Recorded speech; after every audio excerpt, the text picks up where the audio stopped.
Worship the void in a world without kings.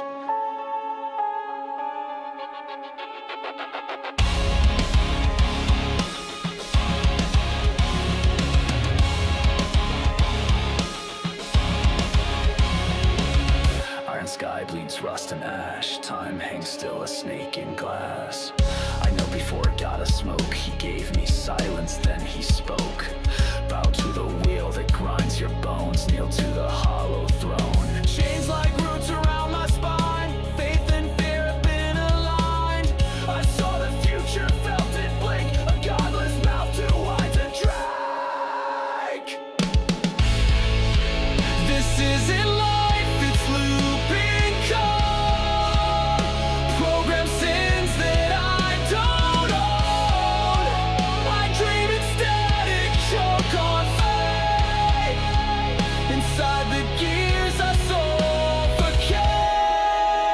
Beneath the soil, the city's hung. Prayers fed into machines that run. The truth is metal, not divine. No mercy lives inside the line. I wear the mask, I say the script. A ghost in chains that never slipped. The gods are dead, their children reign in fleshless tech and thoughtless pain.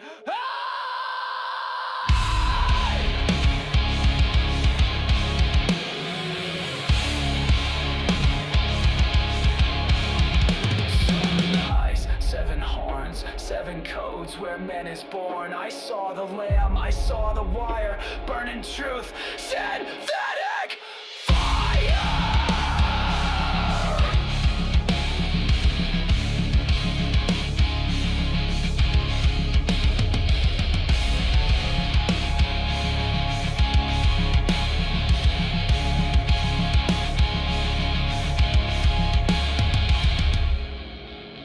This isn't life, it's looping code.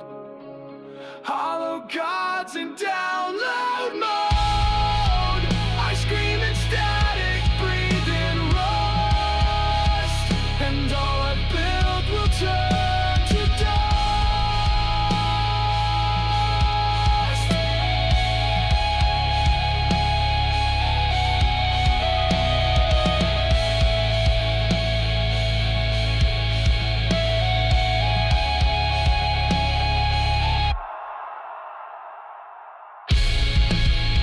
Lay me down in oil and bone. Let me rot beneath your throne. The king is hollow, the crown is gone. But the gears, they still roll on.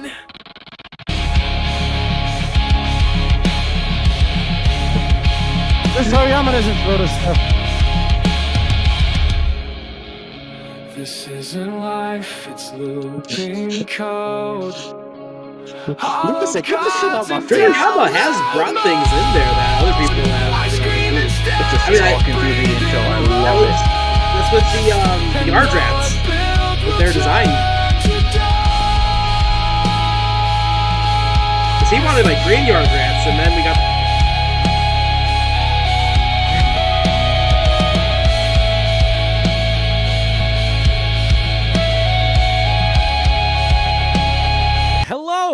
Hello. Hi, everybody. We're here. Hopefully, if you didn't hear us talking behind the behind the stream, we're just talking. You know how we As do if we before the didn't show need to starts. prove that we had other nerd stuff. We're just people that like each other, unlike some other podcasts. Damn, John. Just throwing the gauntlet out there. There's a lot of them out there. You could be talking about anybody. You're talking about anyone. It's Dorshi Radio, though. We lost Nick, but he's here with us. He'll be back as soon as he can be. It's John Escudero, Greg Thomas, Nick LaRocco, yo. the trio here to talk about the last 4 days in pro wrestling because we got together on Saturday. Generally, it is This Week in Pro Wrestling where we cover the last 7 days in pro wrestling news, rumors, and all that good shit. It has been a juicy 4 days. We went from thinking the Karrion Kross thing is a work to wondering if it is or not, and now him completely saying that contract negotiations existed and broke down. We had a lot a lot going on. So we might as well But is that part of the work, John? It is all work. It's all work. I don't believe anything. It's pro wrestling. Montreal Screwdrives will work. Wow. I think the people who believe the Montreal Screwdrives will work are the equivalent of like tinfoil hat wearing, Like conspiracy theorist alien stuff. Yeah, like you fuck. It's all wrestlers too, like Cody Rhodes and shit. That's how you know they've been too broken by the machine. There's just like it's just easier to assume it's all. I got a comment from our boy Josh Simon. Do you think Karrion Kross' departure from the company is a work? I'm starting to think not. I definitely from WrestleMania was thinking this should be a work. This is a work, especially with this fucking promo that he just cut here. He claims that management was pissed about it. That Triple H didn't like it and nobody liked it. And I was like, they gave a lot of TV time to a guy they didn't like. But I don't know. I don't know. Let's break down what Karrion Kross talked about, actually. We'll get into that first. I'll pull it up on dirtsheetradio.com. Visit dirtsheetradio.com. Make it your fucking home screen. Your home screen. You could screenshot it and make it your homepage. Your homepage. Actually, I'll go ahead and share that window for you so we can all see what I'm looking at here. We'll get Nick back eventually, I hope. Soon. Soon. Soon. Here we go. There we go. Boom. dirtsheetradio.com. We are looking at Karrion Kross's. Oh, Greg, you got the big window. Give that back. There we go. Karrion Kross's negotiations. We got some highlights here. Basically, he sat down with Ariel Helwani today and talked about. Yeah, fuck that guy. He's such a dick. I always say he seems that you have to be a dick to be a good journalist. You have to be like a dick. Like you don't want to be anybody's friend, you know. And he definitely comes off that way. I wouldn't want to be his friend. Get Nicholas. Maybe that's back, why Dana White banned him. I don't know. Hello, I am back. Let's see how long it lasts. Hey, Nick, we're just talking about Karrion Kross. We actually haven't started yet. I was gonna go over some of the highlights of this 1 hour interview he did with Ariel Helwani, or at least it felt like an hour. He released a video on Saturday, and which is part of his like ongoing documentary stuff. Yeah, my contract expired today, and he was talking about all the things from WrestleMania leading up to the SummerSlam match, and he didn't mention like anything about creative or people not liking his promo. He just said, I don't remember exactly what he said, but it seemed to be all smiles. Yeah. So what you're saying is he's controlling his narrative. Oh no! Oh God! Listen, we'll he would be the type of guy to end up in that situation too. Thankfully, it's gone. Almost get in that situation. He did almost end up controlling his narrative. He was about to be in the QAnon indie circuit. Trips pulled him out just in time. Kevin Kelly's promotion coming soon. Now. It is. But we're talking about Karrion Kross. He went on Ariel Helwani's show and he revealed a bunch of things. One of them was that he didn't receive a contract offer from WWE until last Tuesday. So about 4 days before the expiration of his contract. It's a bit insulting off the back to him. You could tell in the tone of his voice. He asked the company, how did they come to the valuation of the offer that they're giving him? They said yes or no in 24 hours. Talk to you later. Click. Oh, shit. Okay. And Karrion says he cannot make a decision without knowing the information. And they were like, cool, we're not even making the offer anymore. And they took it away. So he says they didn't make an offer to Scarlett. They said, after we deal with you, we'll deal with her. I wonder if that's exactly what they said. That sounds crazy for a contract negotiator. He mentioned that there was someone placed in between him and Triple H, so he wasn't able to even talk to Triple H directly anymore. Right. And Ariel Helwani was like, do you think you could text him? And he was like, I don't know what I would say. Like, what the fuck? Do you think Hunter, you don't protect- want me, man. Hey, Hunter. I don't like that number. Oh, it's certainly what it sounds like. He says some higher ups in the WWE thought his post WrestleMania promo was real. They were upset. They thought they were under the impression that his promo had been. He was under the impression that his promo had been okayed with everyone, and they all knew it was a work. Mm. Bruce Pritchard, I guarantee, was offended by it. That's a maniac. Like, that's insane to me that you thought people were okay. Like, who did you speak to? Scarlett? You're okay with this, babe? I'm all right with this. Terry Taylor. Well, I mean, that reminds me vaguely. Maybe I'm speaking out of memory here. That reminds me of that fucking thing where Punk went to do that one Ring of Honor show, and then people weren't happy about it. He was just like, I fucking okayed it with Dreamer. He's the talent guy. But this is WWE in 2025. They're such a big corporate conglomerate machine now. Someone should be fired if that's the case. If he told someone higher than him and they told him it was okay. Yeah.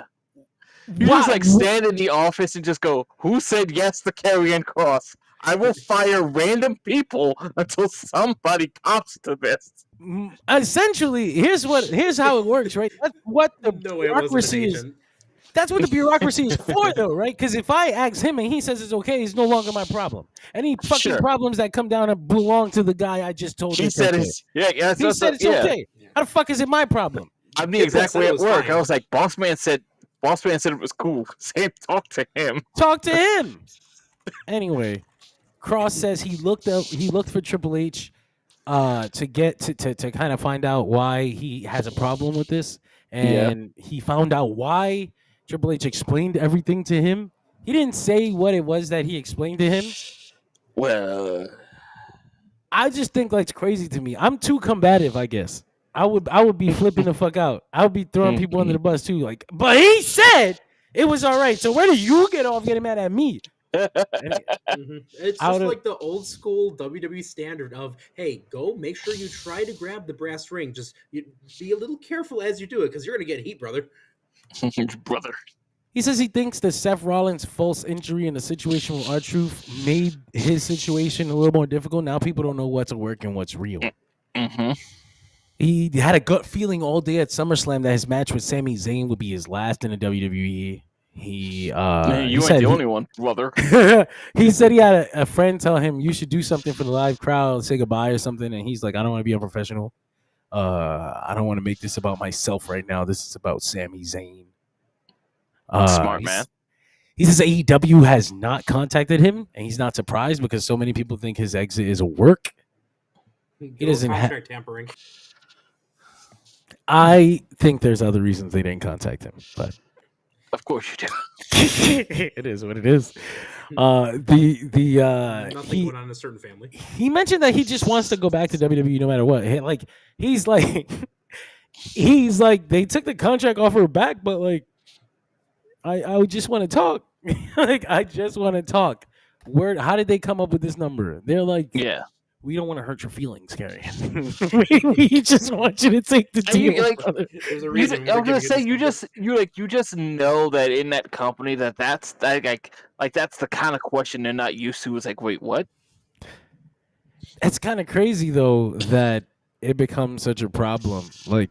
Assuming this is all real, talking about it as if it's real.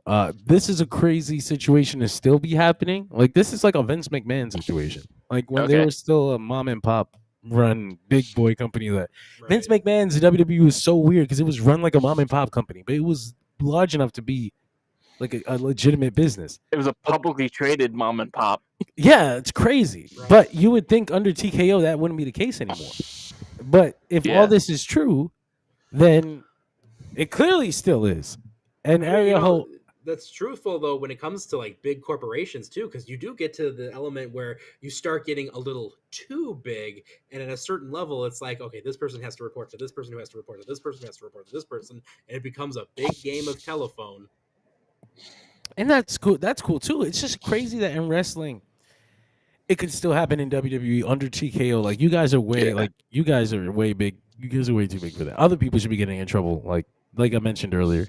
But it's not like he was taken off of television, right? They just booked him like shit, which they had been booking him like shit ever since the death of the Gladiator thing. So it was like people were getting behind him, but the company was like, "Yikes!" Like we're good. Sorry, Zack Ryder. Like, if again, assuming this is real, I don't have no problem with getting worked. I think this is all interesting stuff.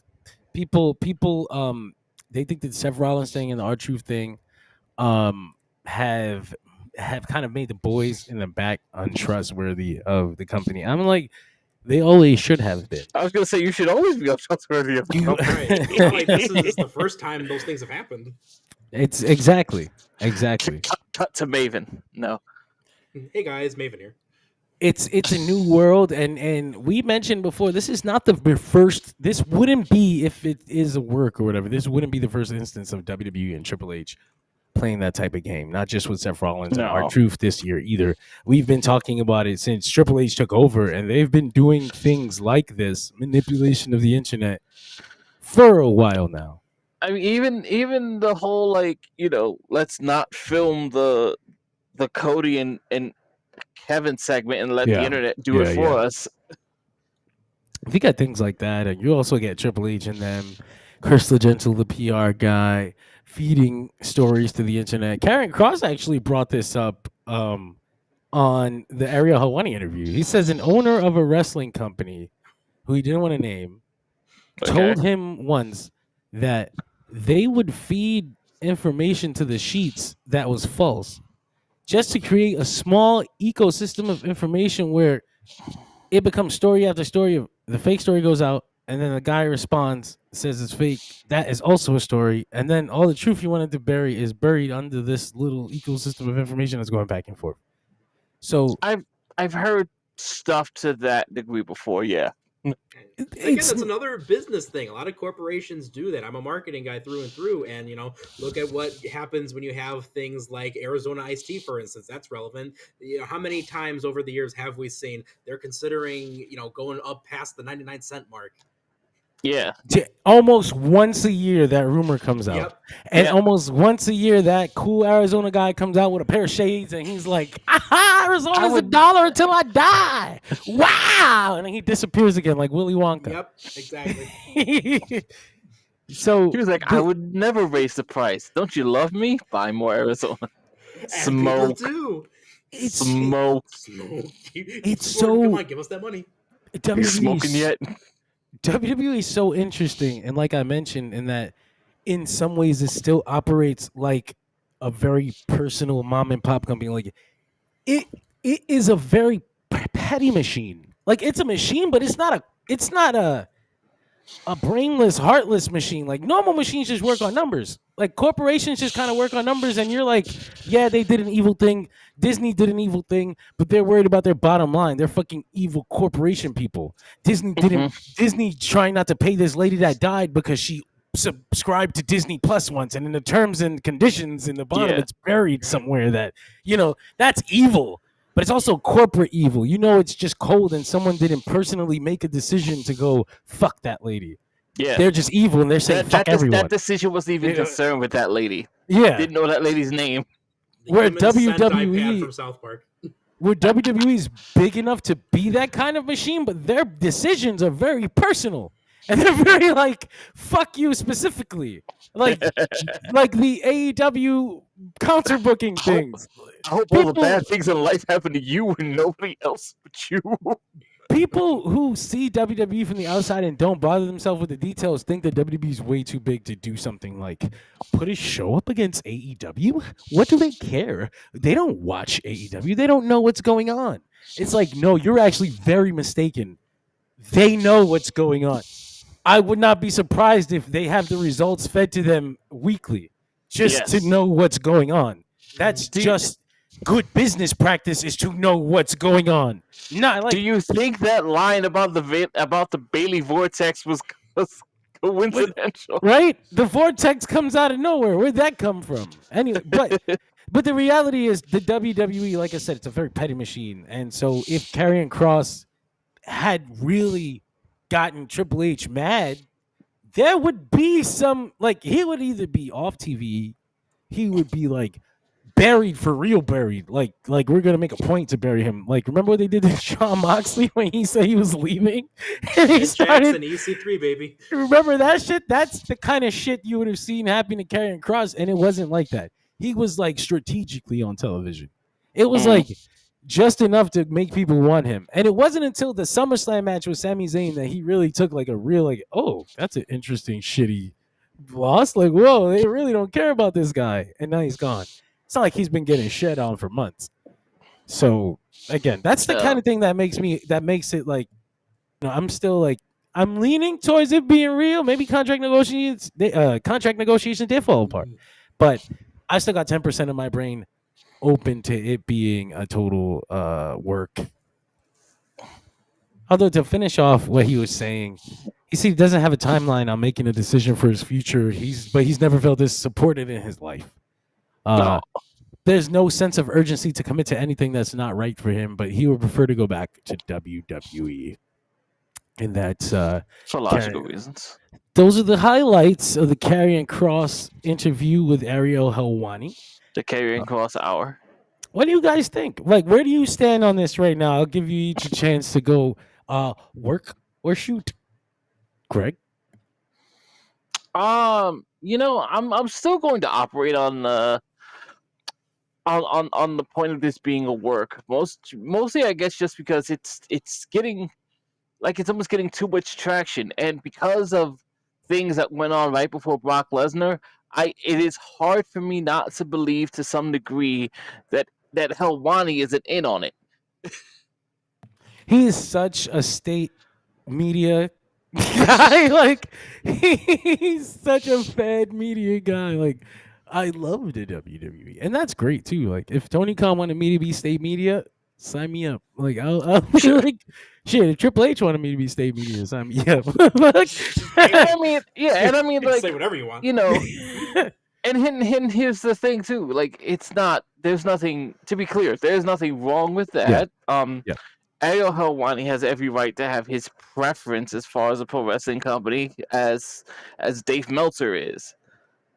You know, like there's no scenario where these people, as much as the outside folks seem to want them to, there's no scenario where these people become these robotic automatons that only see wrestling from this, like, objective point of view, that, you know, that there isn't a favoritism or there isn't a personal bias involved.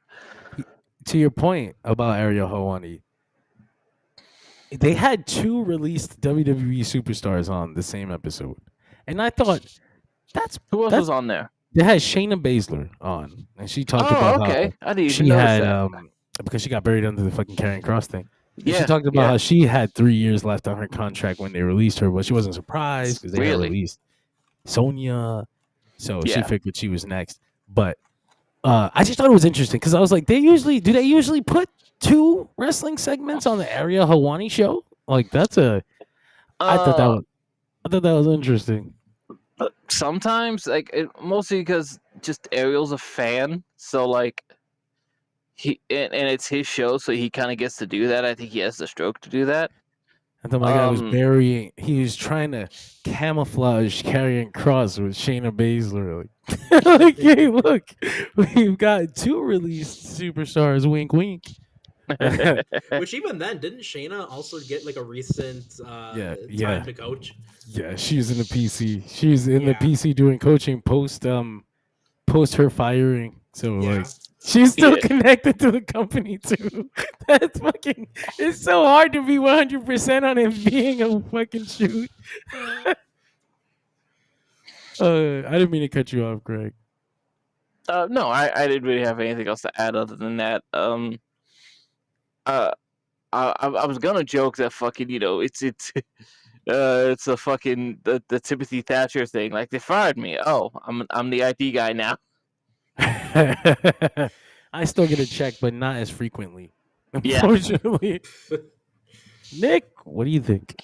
You know, it's one of those things where I lean primarily towards work. I think they saw everything that happened, and I think more shoot than anything else was the R-Truth situation. I don't think they expected that to go as out of control as it did, and then it was like, okay, well, we just have to bring him back, and turn this into a work. And I think they wanted to kind of recapture that magic. It's like, okay, maybe we could do something with Karrion Kross in the same token, because we've kind of been building up something similar, but I think the issue is, people just love and prefer R-Truth much more than Karrion Kross. R-Truth's a guy that has permeated people's TV screens for decades. Karrion Kross, no offense to him, but he's just kind of been, called an entrance for how many years.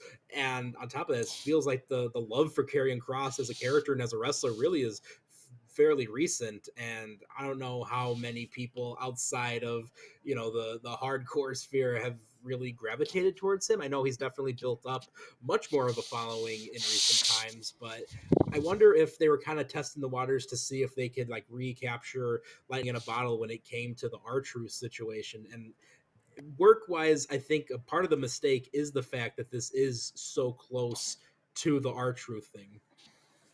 Yeah. I didn't even want to begin to talk about R-Truth because they went through all of that and they brought him back and made him change his character and cut his hair, and now he legitimately is just R-Truth again. They And went a it's like, 180 and he's back to R-Truth again. it's like, now it's a 360. Well, 'cause he was Ron Killings for Yeah. a bit, and they were it felt like it was gonna be something cool, like, oh, it's just a little bit of like a kind of like, how they used to have like freelance wrestlers come in here and there, and you used to see those guys travel around, like who comes to mind, like Wild Bill Irwin or like Dr. Death. Sure. It kind of felt like that in a way, which was very classic and perfect for a veteran like R-Truth. I'm sorry, Ron Killings. Nah, he's R-Truth again. He's straight up R-Truth. So it's like, what was the point of getting invested in any of that? And so I feel like Triple H was like, what if I do that with someone I like? What if I do that with someone I actually believe in? Yeah. Nah. I think if this Karrion Kross thing is real, then that's hilarious. I But think too, it sends a really bad message because you have the bad message that gets sent of, hey, it doesn't matter how long you've been around, how beloved you are backstage, what you do. Look at what they did to R-Truth. On top of that, hey, try to grab the brass ring if you want, but guess what? Look what's going on with Karrion Kross, if that is indeed a shoot. imagine having a regular job. Imagine that for a second. Oh, you unemployed. What? No. So imagine having a job and you're at work trying to become the manager and you're working extra hard and putting in extra shifts and taking over other people's tasks just in case. Oh man, I know. See, you need some help with that, and the day comes and you find out not only are you not getting the raise, and not only are you not getting the position. We never even thought of you like that. What the fuck? Get out of here. I was cutting you instead. You're fired. Actually, we were getting ready to get rid of you. Thanks for the work. See you later. That's what is going on. And I know it's like... It's like, actually, now that you're here, we don't have to send the intern. Have a seat. I was going to call you anyway. No, but that's essentially what's going on. And I know that it's larger than life for some people. It's wrestling. Whoa, it's a TV show. Whoa. But in the basic, at its basic core, that's what's happening here. A man who's worked hard, who's gotten the attention of people, can see he's working hard. And they all also believe that he deserves that raise. He deserves that position shift. But the company was like, what if we pay you exactly what we're paying you now and book you exactly the same, and you be grateful that you even have a job? He was like, oh. Yeah. I'm not even a Karrion Kross fan. And I'm like, I can see how that would be frustrating. And it's so interesting too because of the fact that, like, remember, like, the last couple of years he had the the tonnage and the feeling of being a Triple H guy through and through. That was the whole thing with him coming back in the first place post Gladiator. Yeah. Everyone that has come back on the Triple H reign is gone except for EO. DIY still there. Triple H was like, the second I get EO back, she's gonna be. Oh, DIY. Yeah, Johnny Gargano and Tommaso Ciampa. Did Ciampa get cut? I don't remember Ciampa getting cut. I think it was just Gargano, right? Um, It's just I think it was Gargano. Gargano and Candice. Yeah. He came back. It was a big pop. Bronson fucking Reed. I love him. Triple H has his guys, man, but I think once you fuck up, there were some people that I thought were Triple H guys that ended up not working. I was like, damn, really? I think once he gives up on you, you're gone. Like, you're not a Triple H guy no more. You just look like one. Just look like one. Damn. Karrion Kross was one of those guys. I still think he's one of those guys. I think he will be back. I think after this Ariel Helwani interview, even if it was real, I think they'll bring him back to the table. Triple H it doesn't like egg on his face. He's a very I don't know him personally, but I know what I've seen of this man, and everything I've seen of this man. And you've known people like him. Yeah, and I've known many people like him, and in some ways I am like him. I don't have nearly the same amount of money or hair that he used to have. But he's a very vain person.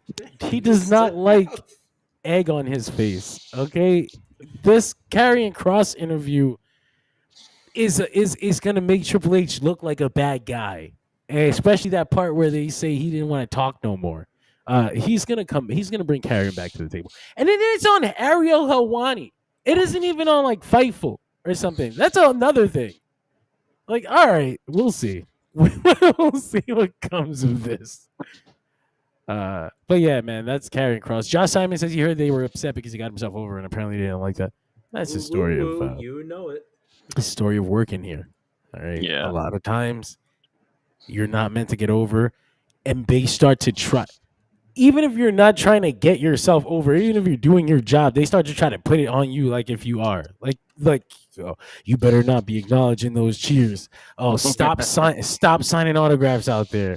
Like, bro, I'm not even on the clock right now. Like, what are you talking about? Stop signing autographs. That fucking lady and a 10-year-old out here waiting for me. I'm gonna tell her to suck my dick. I want to connect this to, because it's topical, because the story just came out. The story of the actor Alan Tudyk talking about how he tested too well for the iRobot screenings, and then they took him off the advertisements because he was testing better than Will Smith. We couldn't have that. It's with companies like this, it's a complete control of information that's more important than sometimes what you're trying to do or what you're not trying to do. Karrion Kross seems like he was not trying to shake any he's not trying to rattle any cages. He's not trying to rock the boat. He was just trying to do his job well. And they were appreciating that, and he was getting in trouble for it. I would argue Zack Ryder back in 2011 was trying to get over when they were trying not to get him over, and that's what got him in trouble. I don't even think Karrion Kross is doing that.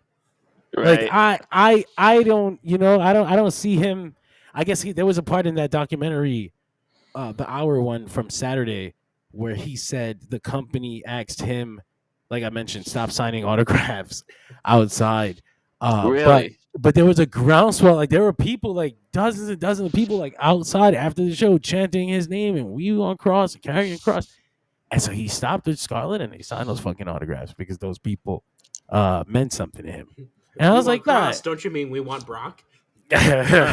He says he also talked about that. He says he thinks that knowing Triple H has like a dry, sarcastic sense of humor, he probably figured it was a joke. Like, you want Brock? Got him. I'm talking about Kross. I don't know. You're a sweet guy, Kross. He seems almost.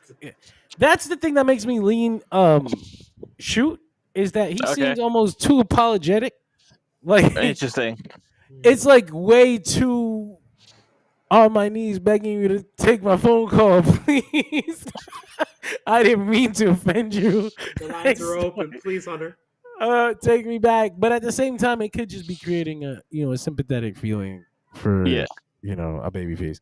But end of the day, it's interesting either way. I certainly, as a fan, like for my own fandom, I hope he goes back to WWE. Stay there. That's where he belongs. It's perfect for his kind of wrestler. Like I think Karrion Kross is a great character in the WWE. They need characters. They love characters. What the fuck is Tony Khan gonna do with Karrion Kross? Come on. I don't. He's gonna Let book him. shoot more. He's gonna book him accordingly. And people are not gonna like that. when Karrion Kross is in the mid card of Ring of Honor Final Battle, don't, Woof. don't fucking get mad. Tony Khan is calling it like he sees it.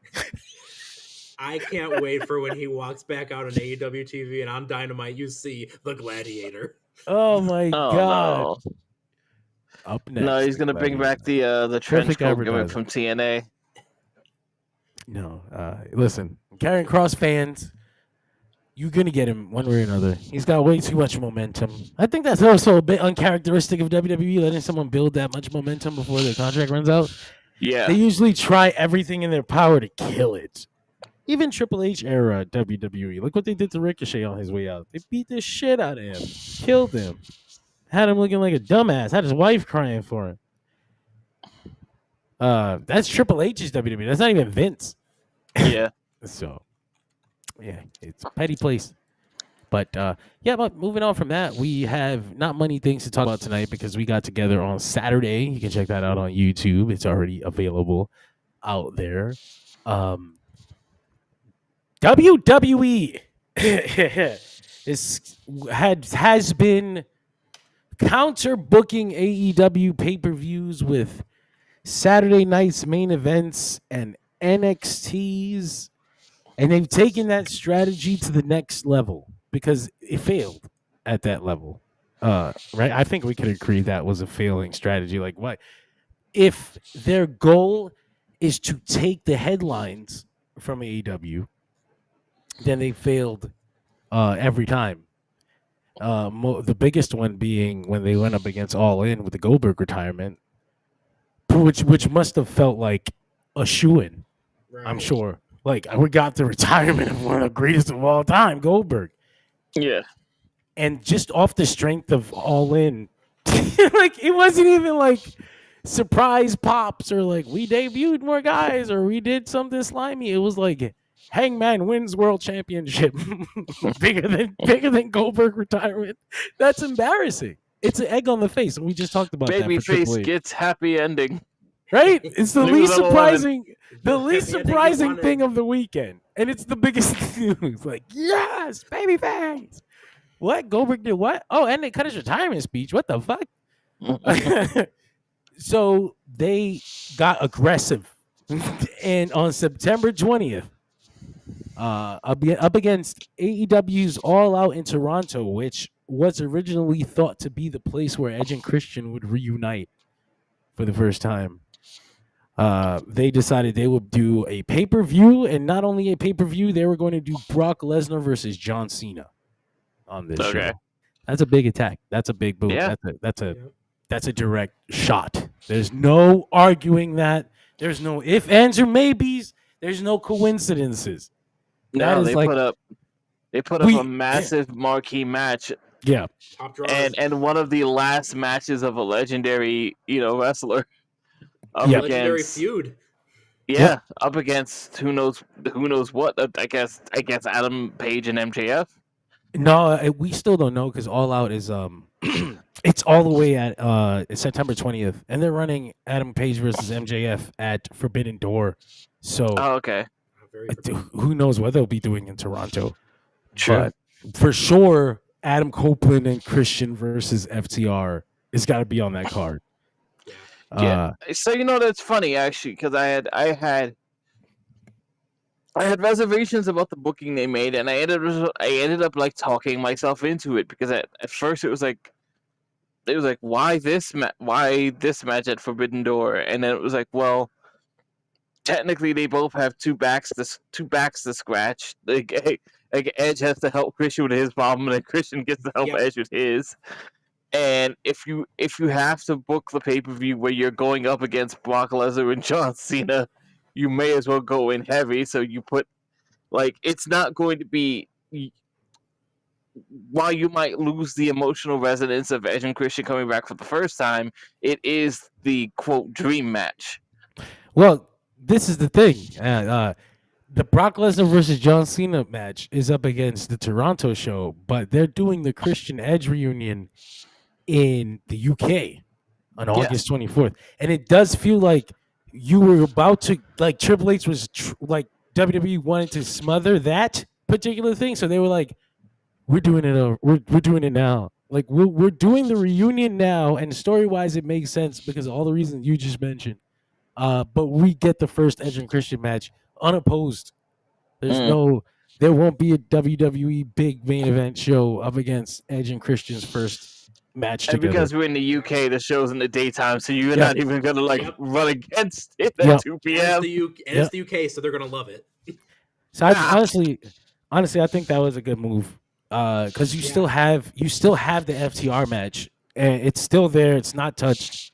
And you Build get your big intrigue. moment. Yep. And like, maybe this is my understanding of their pay-per-views, and I'm obviously using an antiquated comparison. All Out is like their SummerSlam fucking show. It's like their second biggest event name-wise. Yep. Yeah, that's actually a perfect comparison. I hadn't even had thought of it that way before now. But yeah, it's a interesting pretty in that show. it's so close to All In, but It's also sold a fuck ton of tickets. Like, it's gonna be a big event. It's in Toronto. Has it already? Yeah. It's a lot. It's like over 10,000 people or whatever. So do they have a Canadian top guy? Adam Copeland. other than those two, I'm thinking about like In someone's mind, it's Chris Jericho. That's what I'm saying. I'm wondering if they would go out of their way to put a Canadian in front of Adam Page. That's what I'm trying to ask the question for. Edge and Christian versus Hurt Syndicate. Mac, the Hurt Syndicate is selling for Edge and Christian, but not the guys half their age is going to take years off my life. I'm gonna be fucking pissed because they're gonna do it too. Like, MVP and Edge and them are like cool from WWE days.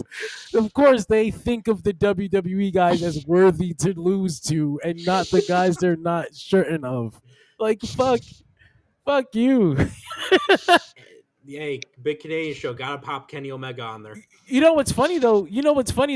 See, that's what I mean. If Kenny was healthy enough to do it, like, why not put him in front of Adam Page, right? I think he is. I think he is. I think if he only does this cage match and nothing else, I think he'll be fine for a singles match at All Out. Yeah. But you can. I'm sorry to interrupt you. No, go ahead. in his position, not only like physically, but like career wise, like, you can sell this as like, yo, this might be Kenny Omega's final fucking AEW title match ever. Yeah. Come to Toronto. It might never happen again. Yeah. Shit, you got a point. I didn't consider that they might put Kenny in that main event because it's a Canada show, and then Kenny versus Hangman has big resonance to AEW fans. Like, that's a big deal. That's happened twice before. Yeah, that's it. Yeah, because and they were tag team champions. So not only is it a big deal for Kenny and Canada, but like, the two of them have lore that you can build upon. God, that was the original AEW. It might be now. I've talked myself into it actually being the main event. Like, I actually want this now. We're building the whole card up right now. This is the original. Like, that is also the original AEW like main story too. Like, that was the first main storyline in AEW. Revisiting that would be really interesting. But Matt, it's like going back to it's like going back to fucking Taz and Douglas or Taz and Sabu. Yeah. I was gonna say, now that they've brought Edge and Christian back as a team, you've got a month in between the Canada show and their return as a team. Hurt Syndicate didn't want to drop the belts to FTR, but like, if you don't want to drop the belts to FTR, then dropping it to Edge and Christian is probably the only other way to get the titles into that match. And I'm like, they're too old for what the Syndicate want to do, though. Personally, for me, I don't think that match needs the AEW World Championships, but I understand that Tony Khan is a stats guy. Gotta have And Edge and Christian as champions. In your yeah, promotion. yeah, I think that's a big deal to him to have Edge He and wants Christian. that notch on the history. Yeah. Yeah. It's look at his list of world champions. it's a big deal. He mentions it all the time. When he put Dustin as TNT champion, like that was a big deal to have Dustin Rhodes as TNT champion, to have Adam Copeland as the TNT champion. These things seem to matter to him a lot. I'm And- being a jerk, but like I in my head, like that would mean more to me if they did the fucking New Japan thing where they play the champions before every. Wouldn't it though? Like I think we're getting to a place where they should. I think he should steal that. I don't understand that for the first couple years you just don't have enough champions. But you're at like Where's Second pay-per-view, Chris Jericho. Okay. it's just Jericho. So yeah, actually you mentioned that as a joke, but it just became very possible. Ibushi said on Instagram that he signed a new 2-year deal with AEW. He's getting thrown in the cage Fantastic. match, I too. can't wait to see you 2 times. I'm more surprised that they just signed an extension instead of being like, you were fucking injured all this time. You owe us this. You owe this 2 years, motherfucker. Like, where are you going? What do you think you're doing? This is one of the Kenny signings. I really hope he it wasn't definitely getting. is. I really hope he wasn't getting a weekly check off that. I think they do. I think Yeah. that they get a guaranteed weekly check no matter what. But when you're working, you get bonuses for whatever yeah. reason. For sure, but like Ibushi just getting paid for that for 3 years doing nothing is the worst. Hey, he The was. life. Well, all right. Well, I'll give him this. The whole time he was out, he was at least working on himself. Because when he came She back, finally got back in shape. I'll give him that. he was like fucking half the size that he was for that bicycle street fight, which I actually love. I could go Yeah. back and watch that shit. That's the last bump Big Show ever took, and it's probably the biggest one. He took that Jesus shit off the Christ. top of a van. Man, On folded tour. like paper. Never seen again. His It was poor so legs. fucking weird when Ibushi came back chubby as shit. He was so thick. Burger after burger after burger. And After then burger. he broke both his fucking ankles. Yeah. He went through and did what he never wants to do. He got surgeries. Ibushi versus Hangman. That's got to be down the line. It sucks though that I think the first time they would do it would be leading to a Kenny match. Like Ibushi seems to be Kenny's supporting character so far in AEW. Like he hasn't had any stories for himself. Yeah. Oh man. Because Omega would be in a situation where like those matches would benefit him. I wonder if there is either an FTR or Edge and Christian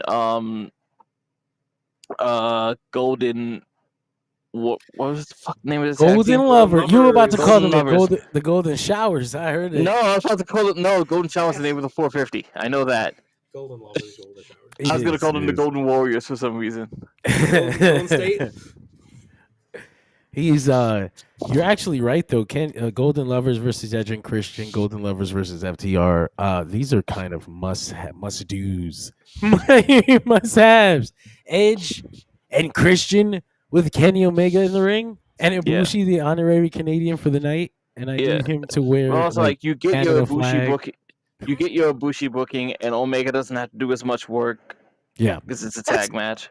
that's a big thing that I wanted a Ibushi Kenny tag run for, so that we can Okay. still have quality matches, but he doesn't have to do all the work. Because I Yeah. know that's a big deal. Like he's on the back end of his career.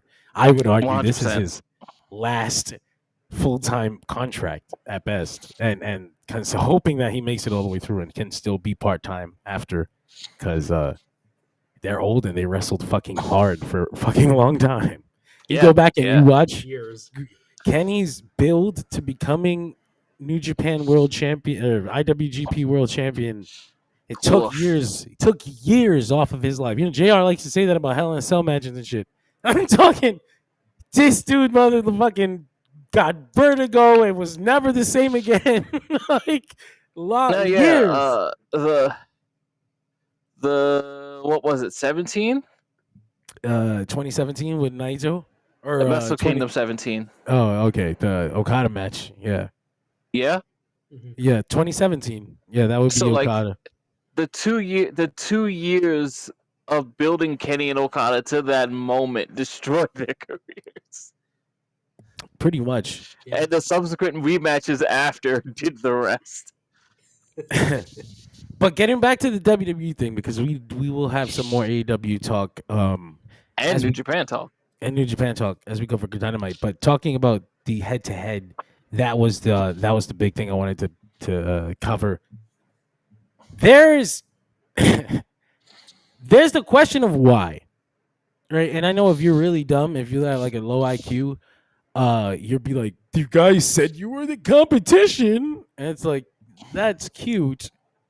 I doubt that's the reason why we're using actual resources to make things happen. I said the Sure. company was petty. I didn't say it was that petty. Uh, that's very small, and at that point, you start losing money for no reason. You These start are ruining your own storytelling.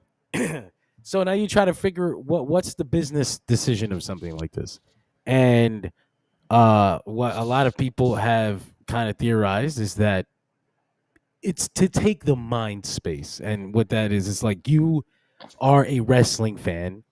If there's no WWE product on, but the AEW product is on, Hmm. you may just check it out just because I don't watch AEW, but whatever. Like if you're a baseball fan and your team isn't playing and you skimming through and look at these fucking assholes here that Yeah. I hate.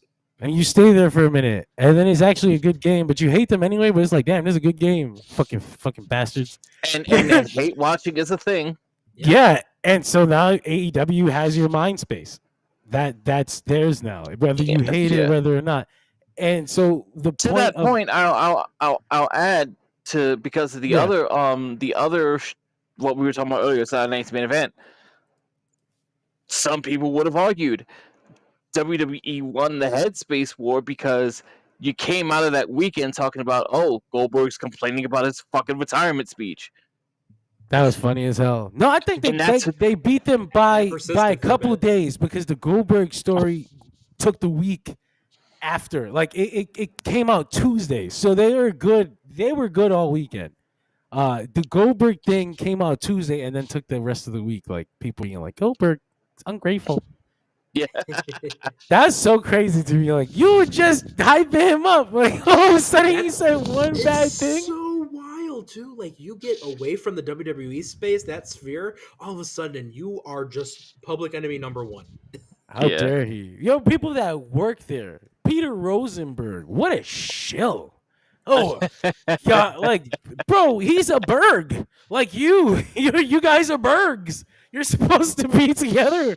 Oh, Like, man. John, I not all skin folk is kinfolk. that's fucked up because I thought they were the hardest ones.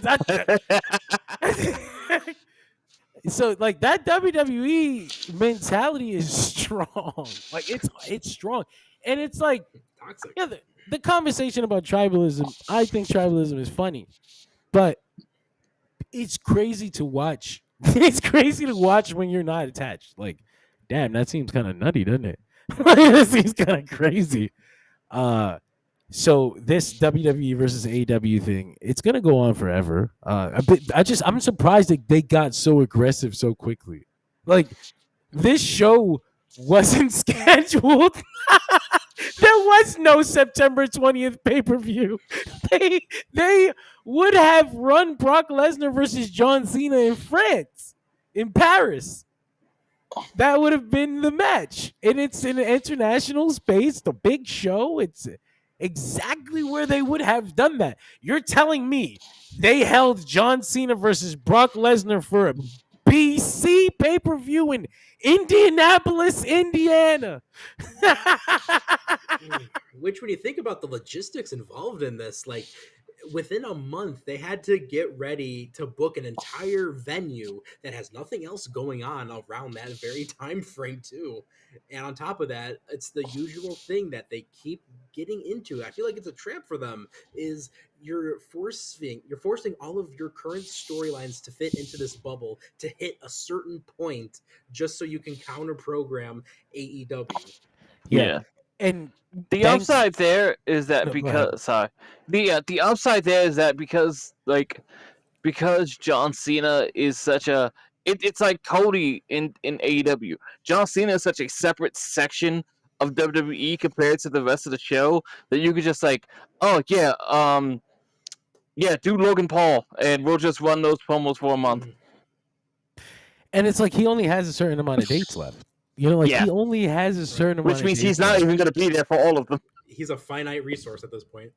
And we've split that, and it's so that for the sake of this, to what seems to be pointless competition, but I wonder how important it is. Like, it's if the goal is to take the mind space, the head space, you know, fine, but that doesn't seem like it should be a priority. Like, they're running so fucking strong right now and so hot that taking that mind space to me seems like a petty act. Like, it exists only to hurt.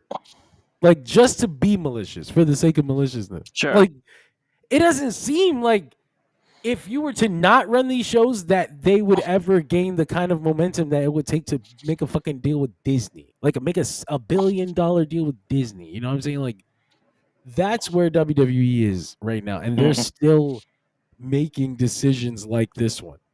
That's exactly what I'm talking about earlier. Like, this is a big ass machine making big ass petty decisions for the sake of it makes me smile. Like Triple H and Nick Khan in an office laughing and justifying it to shareholders with this idea of, well, we're taking the space from the competition or whatever. And it's just malicious. It's just like, look, you be my NXT, but this is real. And you wouldn't be off at all in arguing that, like, you know, AEW or nothing like it will ever reach the zenith that WWE has. So, like, at least not at the same time. Like, they'll never reach it together. You know, WWE will always be bigger. No, the only chance of any other company, several decades old. The only chance in any timeline of a wrestling company reaching the space WWE is for WWE to implode on itself. Yeah, and basically just for that vacuum needing to be filled. Which it shouldn't be possible, but like TKO is kind of scary sometimes. Like, y'all make a lot of money and then it'd be like scary volatile. Like, what the fuck? Like, are you gonna die? Like, but no, I think it's one of those things that's only possible just because anything's possible and poor decisions can get made by stupid people.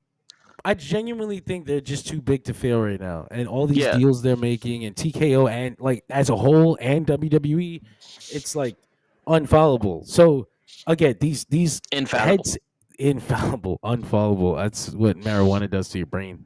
Yeah, fucking you know, and for these all head-to-head weekends are pointless. Is my point. For all intents and purposes, like WCW shouldn't have been able to die. It was older than WWE at that point. Yeah. On top of that, they were doing record-breaking business, and if you look at a lot of the numbers at that point in time, like in the 2001.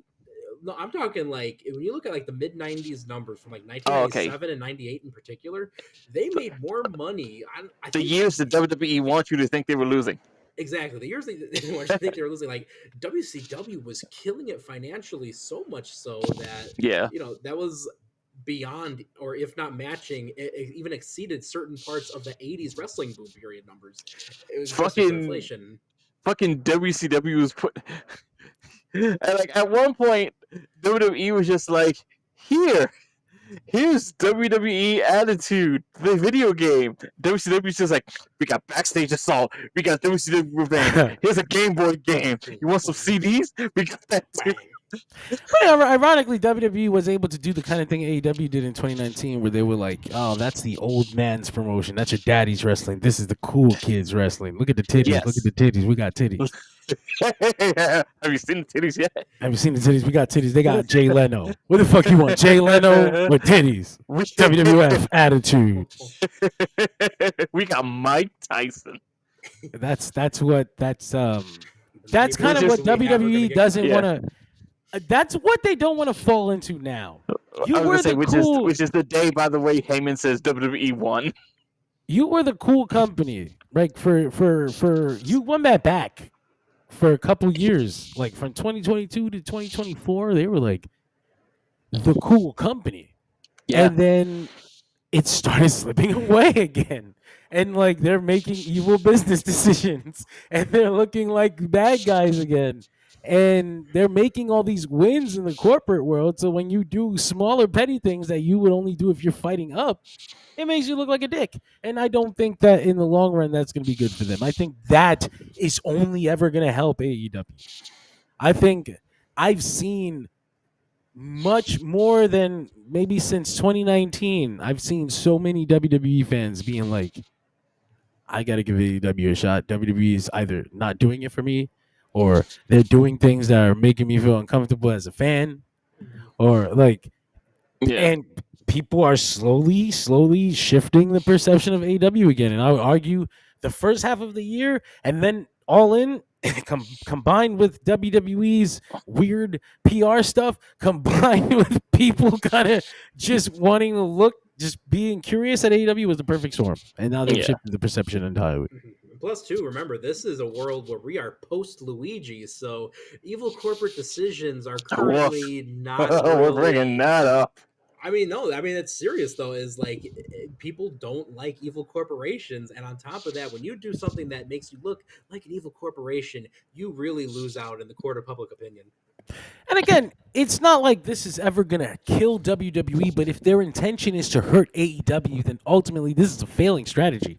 Like, whatever you win now, whatever headlines you win today, you're pushing people to AEW. So you're failing because you're doing exactly what you were trying not to do. Even if it's fucking 10 people, you've pushed them to watch the AEW show. And then thus you've worked against yourself. And Sure. that's the whole thing is a failure to me. There was a very fun reel that Tom Green did for WCW Deep Cut. Shout out to him. And in it pretty much goes for like Vince and Jerry Lawler were in Memphis, and they were going above and beyond because WCW was also running in Memphis same day. And they were just saying like, hey, make sure you don't go and check out that show. But you're telling people not to do something. Guess what they're going to do? They're going to go there, and more people instead checked that out than they even did that episode of Raw. It used to be Vince's fucking for years though. And after the WCW days, specifically with TNA, his thing was don't acknowledge TNA. Don't acknowledge TNA. They're a small company. They have a groundswell. If we mention them on our show, they're gonna get benefit off of it. Triple H not mentioning AEW on the show, but completely keeping AEW in his fucking headspace, in his his headlines. WWE versus AEW. WWE versus AEW. WWE versus AEW. AEW stopped talking about this place years ago. They realized their mistake as a baby company. How is this 70-year-old company making this mistake? That's crazy. It's because Triple H is a baby promoter. Triple H is a baby promoter just like Tony Khan. That's the craziest thing to me. Yeah. The company's 60 years old. Sure. Triple H as a promoter, as a guy who's not even just creative anymore. That motherfucker has got to deal with talent. He's got to deal with creative. They keep him looped in on everything. He's a promoter now. Yeah. That's another baby promoter too. So he's making baby promoter mistakes. It's fucking so entertaining. I'm so glad we have a podcast where we can talk about this. This is so fucking fun to watch This is so fun watching Triple H run WWE, sometimes into a wall, sometimes up a mountain, sometimes down the other side of a mountain. It's only been like 3 years though, so like this is volatile as fuck. Yeah, and it's gone all over the place. I can't wait to see where it ends up because this is crazy. Man's on a pacemaker. This is crazy. Right. It's crazy, and it's almost like the turmoil is covered by this constant success. They keep succeeding in spite of themselves. What was it CM Punk said? This company is going to succeed despite itself. Yeah. And it is. It just is. But it's very entertaining to watch the inner workings of it. Like the Triple H Dwayne Johnson thing, that's gonna come to a head one day, and that's gonna be the fucking greatest thing to watch ever. Oh my god! They'll eventually bubble over. If you know where to look, they've already clashed multiple times. Like This is not going to end in a kumbaya. I promise you that. I wouldn't be surprised if there was a clash going on right now with these decisions to be petty. It's true. I think that though Dwayne is so busy in Hollywood that Triple H kind of does whatever he wants and has Nick Khan as his buddy, and then Dwayne comes back and Nick Khan's like, "Hey, Dwayne, that's my guy. We'll do whatever Dwayne wants." And Triple H is like, "He was my friend for the year." So, like, I swear, Nick Khan is totally Rock's sleeper agent. I'm always thinking that. bro, that's how he got. That's how he That's how got he got here in in the there. first place. Dwayne That's put exactly what it is. That's his sleeper. Nick Khan is such an interesting figure. I can't wait to dig it. I would love to know him. He's such an interesting person. He seems like cutthroat. Like there's something evil in there. Like I'd love to see it because he seems like well put together. Like, but I bet you he punches things. I bet you he breaks things. I kind of knew though when the COVID cuts happened. He even said, "Tell them I said to cut those guys." He's said that whenever the company has big failures, he wants to put them on his back, and that's a commendable thing. It's also I commend it. I don't admire it because I think it's a performative thing. It's not like I wouldn't be like, yeah, look at that. It's not noble. It's like I put the failures on my back because I'm a good leader. But that's like I'm telling you what I do. It's I want you to know that I do that. Well, it's conceptually admirable. Yeah, the guy who's actually doing it namelessly, I admire him. When we start looking deeper, and it's like, this isn't as admirable. This kind of stinks.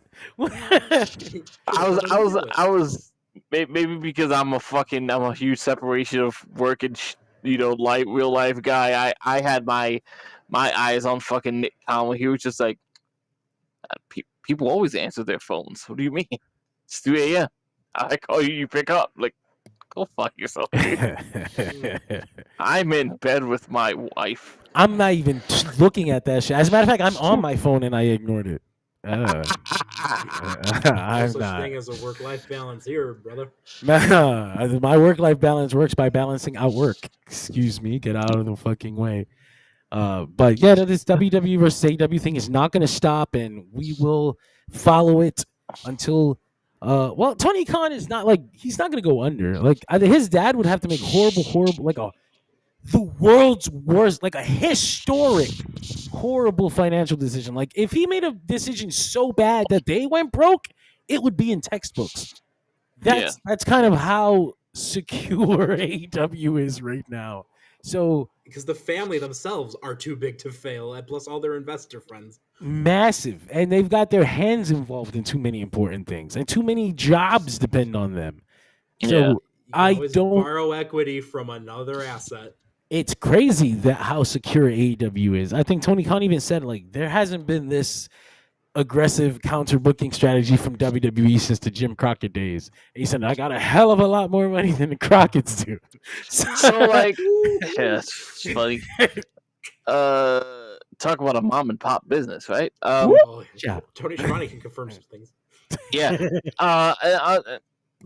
See, that was interesting. Like I remember, I wish I could cite the wrestler who was talking about it people could go and watch themselves.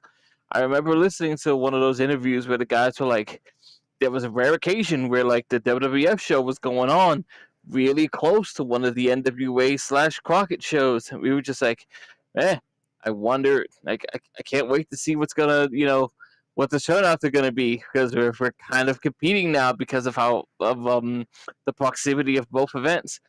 And what ended up happening was they both kind of drew evenly, because what they found out was just there's fans of that company and there's fans of us, and we didn't really split them.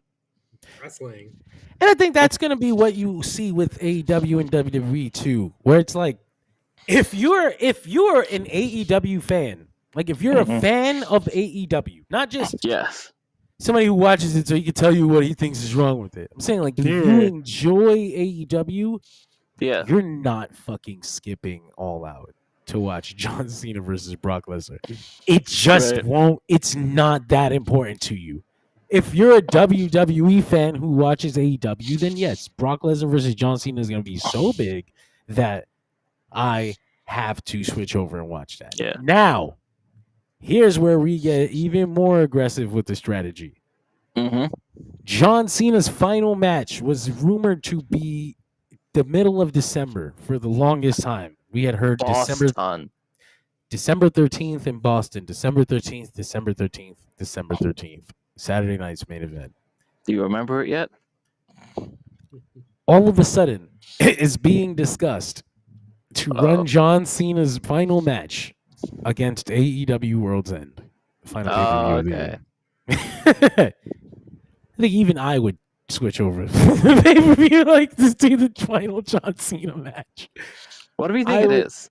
I would try to be at the final John Cena match. Like, I'm trying to be at the final John Cena match. What are you talking about? That is the final John Cena match. John Cena versus World's End. If they do, oh gosh, if they do that though, one, it continues the streak of pettiness, and it shows that there is no ends that they would go to compete. Like they would not go to fucking compete against AEW, which is moving John Cena's retirement to that day. And the thing though that might keep it from happening is that there is an NFL game airing on that day on NBC. On NBC. I didn't even know NBC aired NFL, but I don't watch football, so I don't fucking know where it airs. I wonder if it's one of the big ones. And so that's not getting moved, especially with WWE on their way out. They're not doing them any favors. So I don't know that that's going to happen now. WWE has fulfilled their pay-per-view PLE obligations to Peacock. But that doesn't mean that they can't offer them another one. Of course. You guys want to give us a couple million or something? We don't even want that much. We just want it to be on pay-per-view. We just want to run this. And they'll be like, sure. And all of a sudden, fucking the return of Armageddon. Like some executive on the side grumbles, we used to just be able to run this ourselves. Exactly. $9.99. So yeah, that's another head-to-head. Who should John Cena's final match be? My girlfriend was complaining like they need to just bring that back. I was like, nobody bought it. No, but who should John Cena's match be is a whole nother conversation. I don't think we have enough evidence to have it yet. We'll see the possibilities are too open. Right now we're just talking wants, and it's like it should be AJ Styles. Why? I don't know. I just like AJ Styles. That's an interesting. That would be an interesting choice. They're both retired together. So yeah, final. I would have never put those two together for the end. They should have put them together a while ago, but here we are. Here we fucking are. I would have put Orton, but they decided to start with Orton. It's a rematch. Has really benefited from this. So really fast, shifting from WWE talk. Let's get through Dynamite. Dynamite. AEW Dynamite, August 13th, 2025. I'm pulling up my recap. I was hoping that when I said those things, MJF quoted Batman v Superman, and I don't like it. He did, and I was like, "Is that a quote from somewhere else?" I'm not very religious. I'm not either, so I'm going to say it's Batman v Superman. So AEW Dynamite opens with MJF versus Adam Page in a promo face-off. Karrion Kross looking at me like he knows I fucked up. You're not. This is DirtSheetRadio.com. It looks so cool. He wants you guys. to say he wants you to tell him he was right, John. Look at all those podcasts available. Wow, look at all that news. Wow, DirtSheetRadio.com, so cool. Tell Karrion he was right. No. Anyway. We've got AEW Dynamite, 8/13/25. Adam Page and MJF out for a face-off. The 2-day one, guys. The main character and the main antagonist, MJF said. He tells Hangman he's happy to antagonize him into losing the World Championship in his first defense. Hangman laughs and tells him he's talking as if he actually has a title shot coming. And Hangman will never give MJF a title shot. MJF will have to look Hangman in the eye and declare he's using his casino gauntlet opportunity like a man but he won't because he's a coward. MJF says. MJF says he doesn't care about all that. He still hates the way the crowd treats Hangman as if he's perfect or he's their god. So MJF learned when he was a young man that if God is all knowing and all powerful, then he clearly cannot be all good. And neither is Hangman. Yeah, that's a Batman v Superman line. Absolutely. MJF is going to show the world that Hangman is no god. Hangman is a weak-minded, depressed, alcoholic little boy. And I think we already knew that. That's kind of what That's why we love him. That's kind of what Hangman replies with. He's like, I know my weaknesses better than anyone else. What are you saying? You're wasting time. You're a coward. You got no fucking. You don't have the stomach for this. And MJF is no coward. He's pissed off. He's gonna execute his contract, and then he realizes, oh fuck, I already said the words. I can't take it back. The match is signed. MJF versus Hangman. Forbidden Door. It's fun. It's so funny that they fucking randomly gave MJF the World Middleweight CMLL World Middleweight Championship. Yes. And then started calling it the CMLL World Championship. So that they can say the AEW World Champion is facing the CMLL World Champion at Forbidden Door. I get it now. Right? I was like, can you just do that? Can you just take someone else's middleweight title and call it their world title? That's what AEW would do. Yeah. Who is the CMLL Heavyweight Champion? They don't care. MJF. Nobody cares. I think it's fuck me if it's not no, it's not Ultimo Guerrero. He has the MLW World Championship. Gran Guerrero. And nobody cares. The CMLL doesn't care about their world championships or their belts like that. And most companies in Lucha don't. I was gonna say, as I've understood, most Lucha does not like the belts mean very little. It doesn't matter.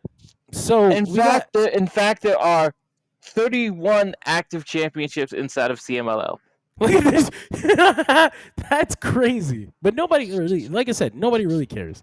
Yeah. So we had our first match of the night after this segment. The Ring of Honor Facebook page, they're like the new CMLL World Champion MJF. You see? You see?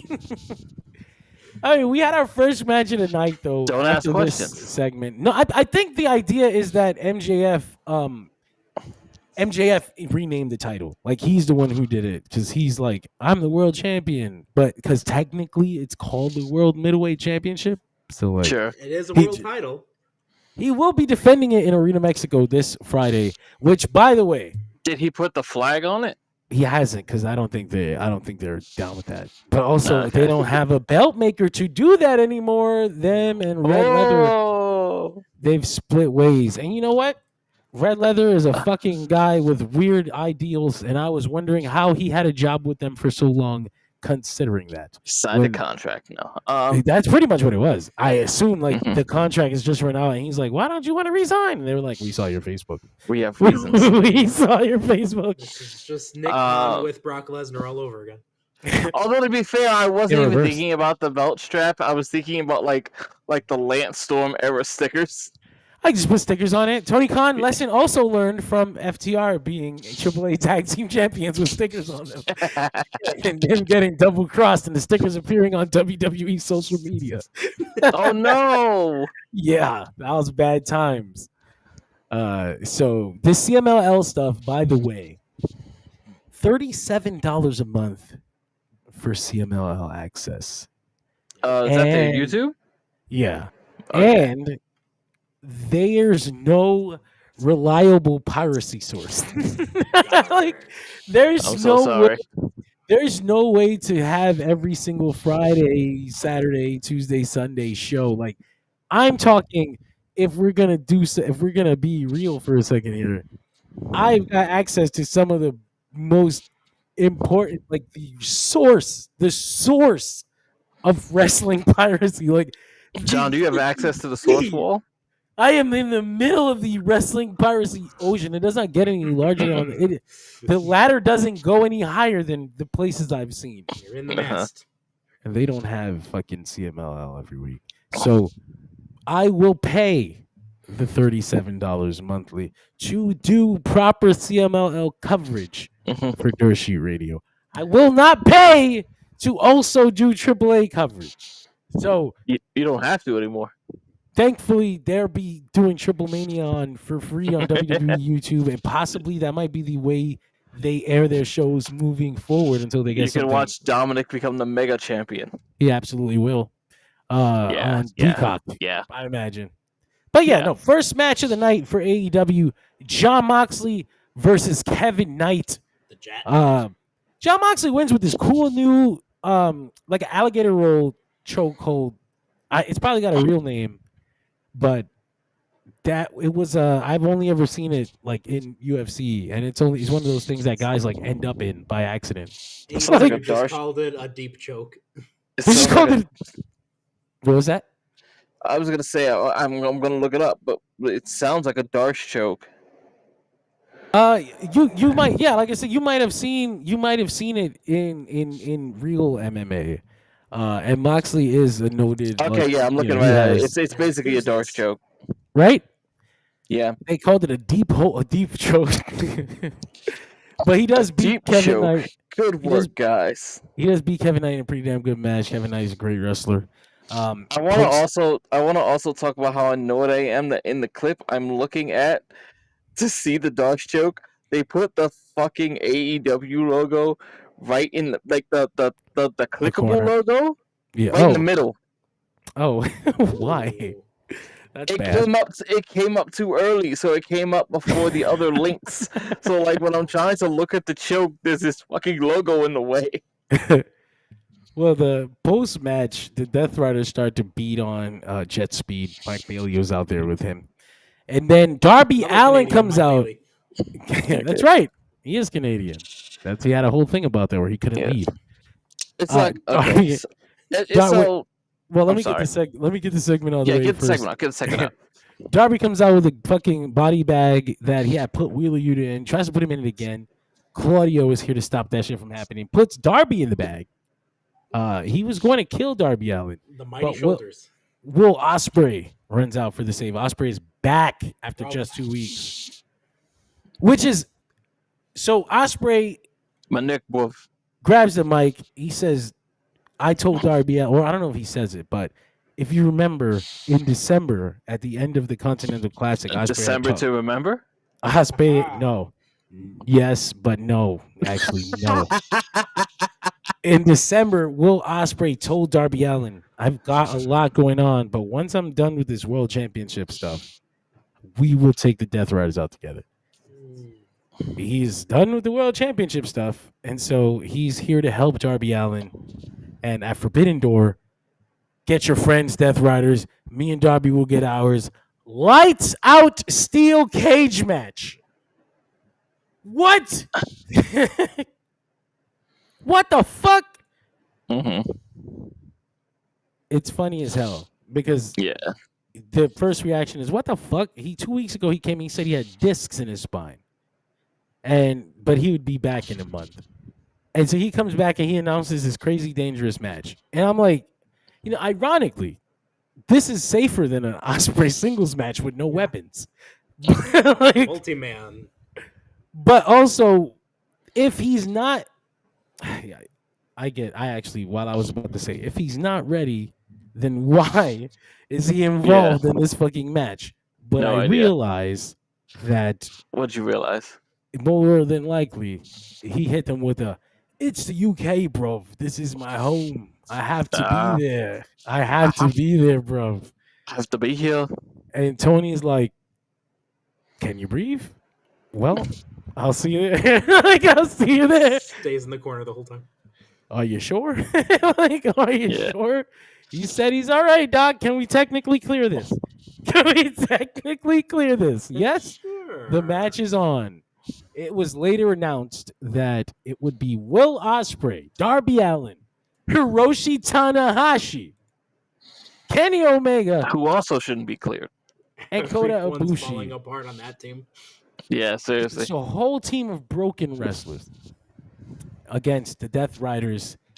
Gabe Kidd, who's also a broken wrestler, and the Young Bucks. All right. They're broken down in a different way. The Young Bucks are fine. The Young Bucks. I was gonna wait. Jobbers. I was gonna wait until their match, but you brought them up, and are they next? Well, you brought them up. Well, no, I guess I'll wait until their match.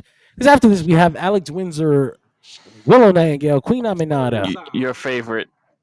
I love them. I love Willow. I love Queen Aminata. I think Queen Aminata actually is slumming right now. Like they have her way lower on the card than she should be. She should be involved in the fucking in title matches and getting built to be someone big. And so should Willow. But they keep being on the cusp. Or Willow's on the cusp. Aminata's climbing the ladder. To be fair, it's tough right now to be a baby face and like you got to go up against Tony Storm. Yeah, that's very true. And she's not just like one of the biggest baby faces in the women's division. That's like one of the biggest baby faces in the company, in the world. Like, it's kind of hard. And then you have there are days of the week where Tony Storm's more over than Adam Page. Essentially, they're in the women's division is kind of cement locked because the top heel is one of the biggest stars in the world, and the top babyface is one of the biggest stars in the world. And it's like, well, I don't really have anybody else that matches that kind of power right now. Yeah, kind of shove the rest up in some way, surely. And the only other thing we had for them to do got delayed, so there's no tag belts. Yeah. So we had this 6-man or 6-woman trios tag team match. I don't think you feminized that. Trios? I don't think you feminized that. Well, you can. I think 3 is 3 either way. The baby faces win this match. Alex Windsor taps out Sky Blue. I want to say. I actually don't remember. It was Sky Blue, yeah. It was Sky Blue. Everybody looked great here, by the way. There was a segment in this match where I was like, man, this women's division should probably be a little more spread out because they can be cooking like they're cooking. Queen Aminata. A lot of talents throughout, too. Queen Aminata and Thekla need to, like, they have a feud technically, but it's like, it is a feud that keeps the multi-person women's matches hot. They haven't had like a real feud with each other. So I'm like, are we actually going to do this at some point? Or is this just a time wasting thing? Because they're both worth the time.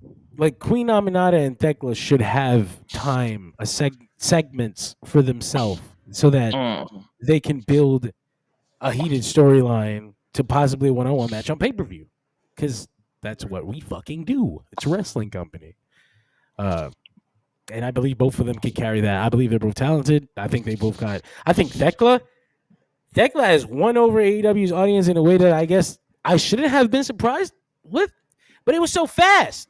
She just got here, and like the fucking fandom loves Thekla. Gay AEW Twitter loves Thekla. Specifically, gay AEW Twitter? Gay AEW Twitter loves Thekla. Really? Loves Thekla. What's the spider?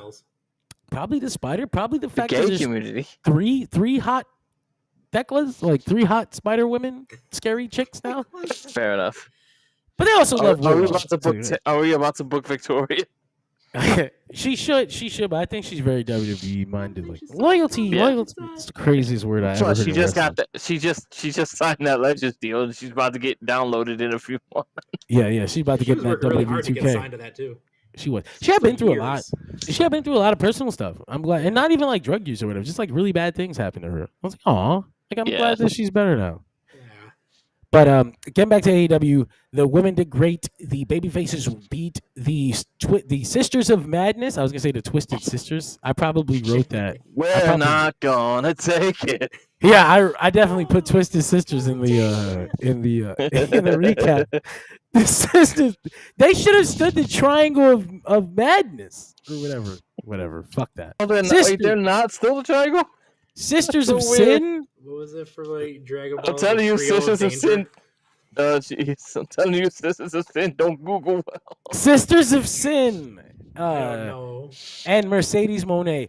There was a fucking hilarious moment. It was very small. The Sisters of Sin were doing like their little prayer in the middle of the ring, but they're teaming with Mercedes, and she feels like left out. She's like looking at them, and she's just like, it's funny because it wasn't focused. So like the camera was like focused on something else, but if you were looking at them, you can see Mercedes walk over and be like, I want to get up in this prayer circle. Can I join too, guys?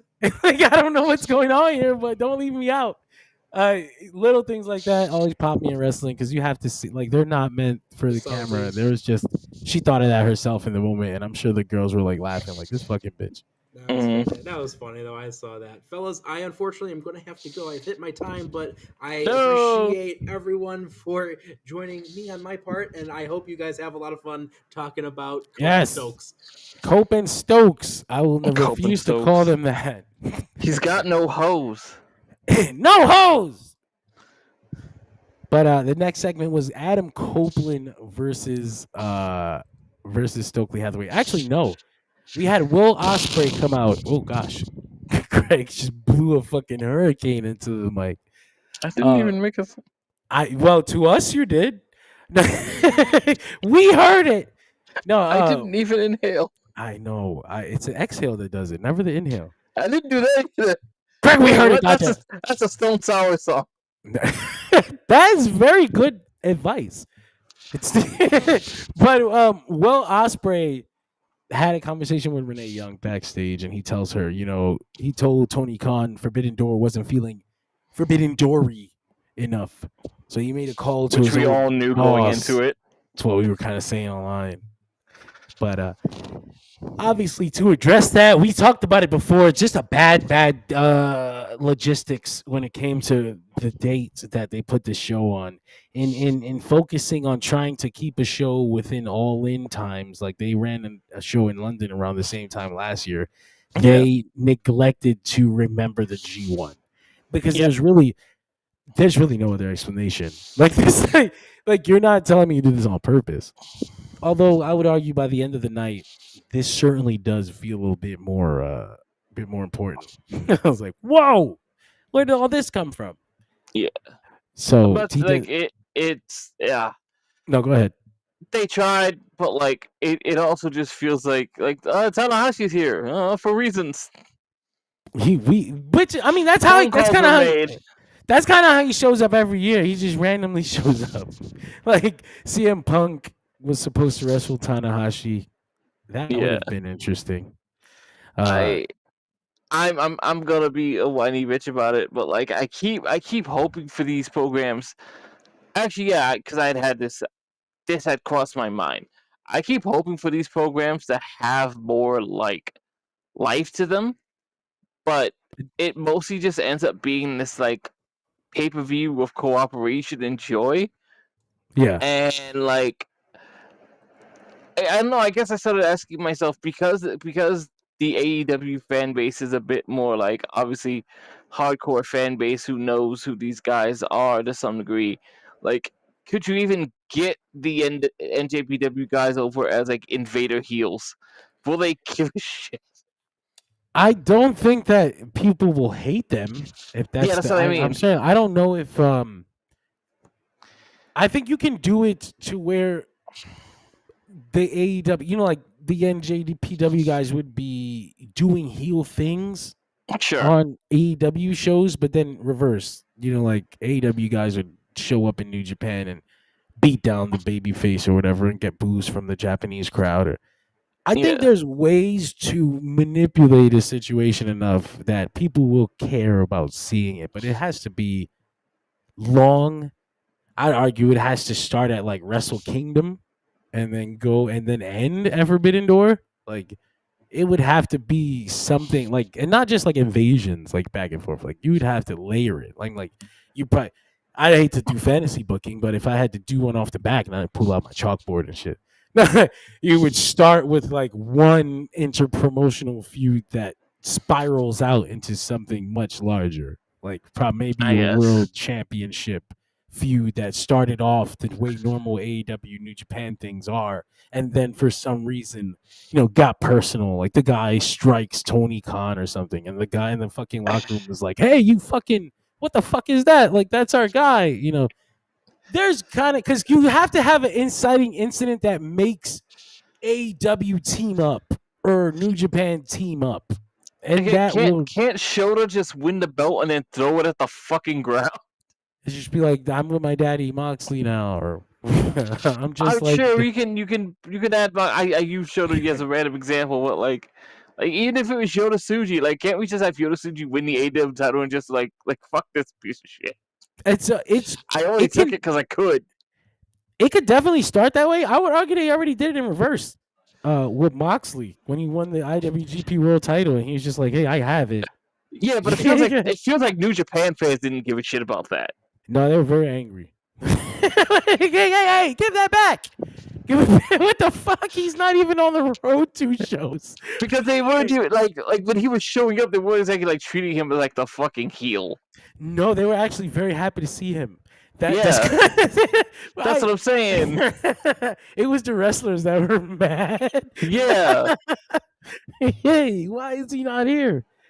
That's what I mean. Like I'm talking about like getting the outsiders over as heels to the degree that we're just like turn back the invading force.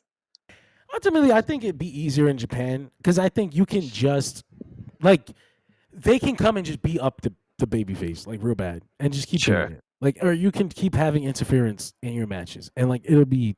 I hate that. Eventually, you'll hate it because you're basically just doing Young Buck style fucking heel work over there.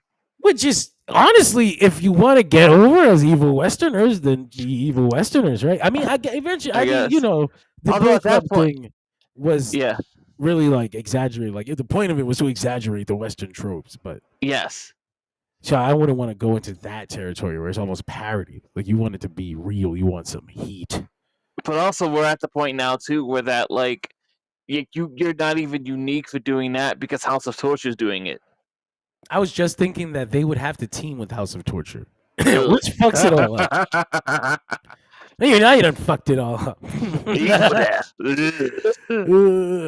I was so funny. My friend Danny was like, "Man, that Tanahashi Evil match, I really liked it," and I was like, "Okay, Evil had a good match." I go and I watch it, and I was like, "You son of a bitch." You fucking you got me to watch this match. It's fucking shit.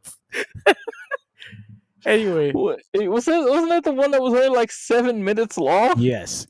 Okay. No interference, they said, and they meant it. Which wasn't long enough. No, I'm sorry. Tanahashi was 12:50. Yeah, I was gonna say it didn't matter. But so Jesus. Edge versus Stokely is next, and fucking Stokely is the best. Anything he does is the best. I was like, I forgot this was gonna be on the show, and I didn't care because I don't really care about comedy stuff like that. Like, I mean, comedy stuff is fine. I'm not like get it off my show, especially with AEW where it's meant to be like a variety buffet or whatever. But sure. I just kind of accept that some things I don't like, but I just think Stokely's really good at it. That's interesting to me in the sense of like this is coming from my fucking old man vessel brain, because like is that segment supposed to be seen as comedy? Because like I guess beating up the heel manager that's getting his comeuppance shouldn't be seen as comedy. Well, I think the thing about Stokely is that he is comic relief. Like, sure, the things that involve Stokely Hathaway will just inherently be comedy. When he's cutting a fucking which promo, I don't think he can turn off either. Yeah, that's kind of what makes it okay. Like, sometimes comedy feels forced, especially when we're used to seeing a guy be intense every fucking week, and all of a sudden this week he's smiling and laughing and cracking jokes and shit. Solo. I like Solo. I like Solo now. Solo more than I did than Tribal Chief Solo. Absolutely. 4 letters, 1 word. He's real comfortable in his position now, and that's kind of what has to happen. And that's why I believe sometimes WWE calls people up way too soon. Like, damn, Yeah. let them get comfortable on TV first. But Yeah. that's a whole And other conversation. yeah. But the damn Edge and Stoke thing, I knew that it had to be comedy because it's just Edge versus Stokely. It wasn't like Jim Cornette in the fucking, Okay. like in come falling off the thing or whatever. Don't pick up the scaffold. Stokely gets dragged out, literally. He's shaking. This match has one moment that stands out in my memory. He fucking immediately tries to go for a spear and just crashes into Edge. That was great. Bounces right off of him. It's great. I'm telling you. Yeah, you know, like watching this match, that like Stokely showed up to the building just like I've got ideas, Edge. Like, Yeah. I wouldn't be surprised if he was texting him all week. I would like this, drag me out kicking and screaming. like this is a Stokely Hathaway match. Like, I've got so many ways for you to embarrass me. He beats up Stokely. He starts dragging him out to members of the audience and then asking them, Stokely gets no hose? Would you date Stokely? The lady says, is that a serious question? No. It's like, oh shit. No, okay, so my moment is right before that match. Right before not the match. Right before that happens in the crowd. Yeah. Where he goes like, "Are there any holes in this house?" And then there's actually a response. He just goes, "Oh, guess there's a few." Like, you can tell he genuinely did not expect that. It's very Canadian of him not to expect the hose to be in the house because I know there's always hose in the house. But like, how often do the hoes acknowledge? I think it's cool. It's cool to be a hoe now. If I was a woman, I might be a hoe myself. I don't know. In this age of acceptance. I'm going to the slut walk. Oh my god. Stokely versus Copeland ends when Edge goes for a spear and Stokely cracks him with a brick. Yeah. He's like, I'm done. I can't take no more of this shit. As he busts his Edge over the head, it turns into dust. FTR gets in. They start to beat Edge up, and they're going to Spike pile drive his ass when Christian runs out with Spike in his hands. He runs out and it's funny because it's so big and awkward, so he has to grab it from the top and like swing it like a baby swinging a bat. Yeah. And they run off FTR, but Nick Wayne and Kip Sabian are here. Sneak attack. They try it. Edge doesn't let it happen. Nick Wayne gets the chair knocked out of his hands with Spike. Kip Sabian gets speared. Kip Sabian, yes. Kip Sabian. Christian gives Edge the Spike, and he's gonna walk away. And Edge grabs him by the shoulder, and fucking big hug, big reunion. Edge and Christian are back together. I wish they didn't do it in Ohio, but that is a TV moment. So I was glad it happened. Don't worry, that's a sentiment John has about anything that gets done in Ohio. Literally, I wish they didn't breathe in Ohio. No, I love you. No, I love you guys. I love my Ohio listeners, who there are a decent amount of, and I don't want to disrespect. But hey, John, your favorite rapper at a concert. I wish they didn't do it in Ohio. Gosh, I hope he's okay breathing that stuff in. I actually have lots of friends in Ohio. Their last show in Cincinnati was significantly louder than this. Tonight, there was silence. Silence. Lots and lots of silence. Though they did get loud for the big moments. This was one of them. Christian and Edge reunited, and then it was announced Edge and Christian versus Kip Sabian and Nick Wayne on pay-per-view Forbidden Door. This I did not know was the first time. This will be the first time Edge and Christian team up on pay-per-view in 24 years. Since the invasion. Since the fucking invasion pay-per-view against Lance Storm and Mike Awesome. Yes. That is crazy to me. I did not realize that at all. I forgot that they had gone their separate ways for so long. I know that Christian had another tag run with Jericho, and then a small singles run that doesn't get him far enough, and then he leaves the TNA. And I hadn't realized that they just never ever revisited that. That's I was like, holy shit. Ass cream. Because I mean, I think shortly after Invasion, they have a cage match at Revolution or something Okay. like. I mean, not Revolution. Maybe it is Rebellion. Oh yeah. WWF Rebellion, the show you can only watch on DVD or whatever. So weird. Was that like the black bar cage? Yes, it was. Mm. Christian, at last you're on your own. It was like funny, right? Because it seemed like I think he had moved away from the bar cage, but the bar cage would show up on those UK shows for some reason. I guess because they just weren't shipping it. They weren't shipping that shit over. Vince Yeah. had this over here from some warehouse. Some UK promoter he was scamming. Oh. So that was a big moment. We followed that up with a vignette for the return of Hook. Yeah, that was confusing. I was like, oh, I didn't know what was coming. It was good music. And then, yeah, Hook signal in the air.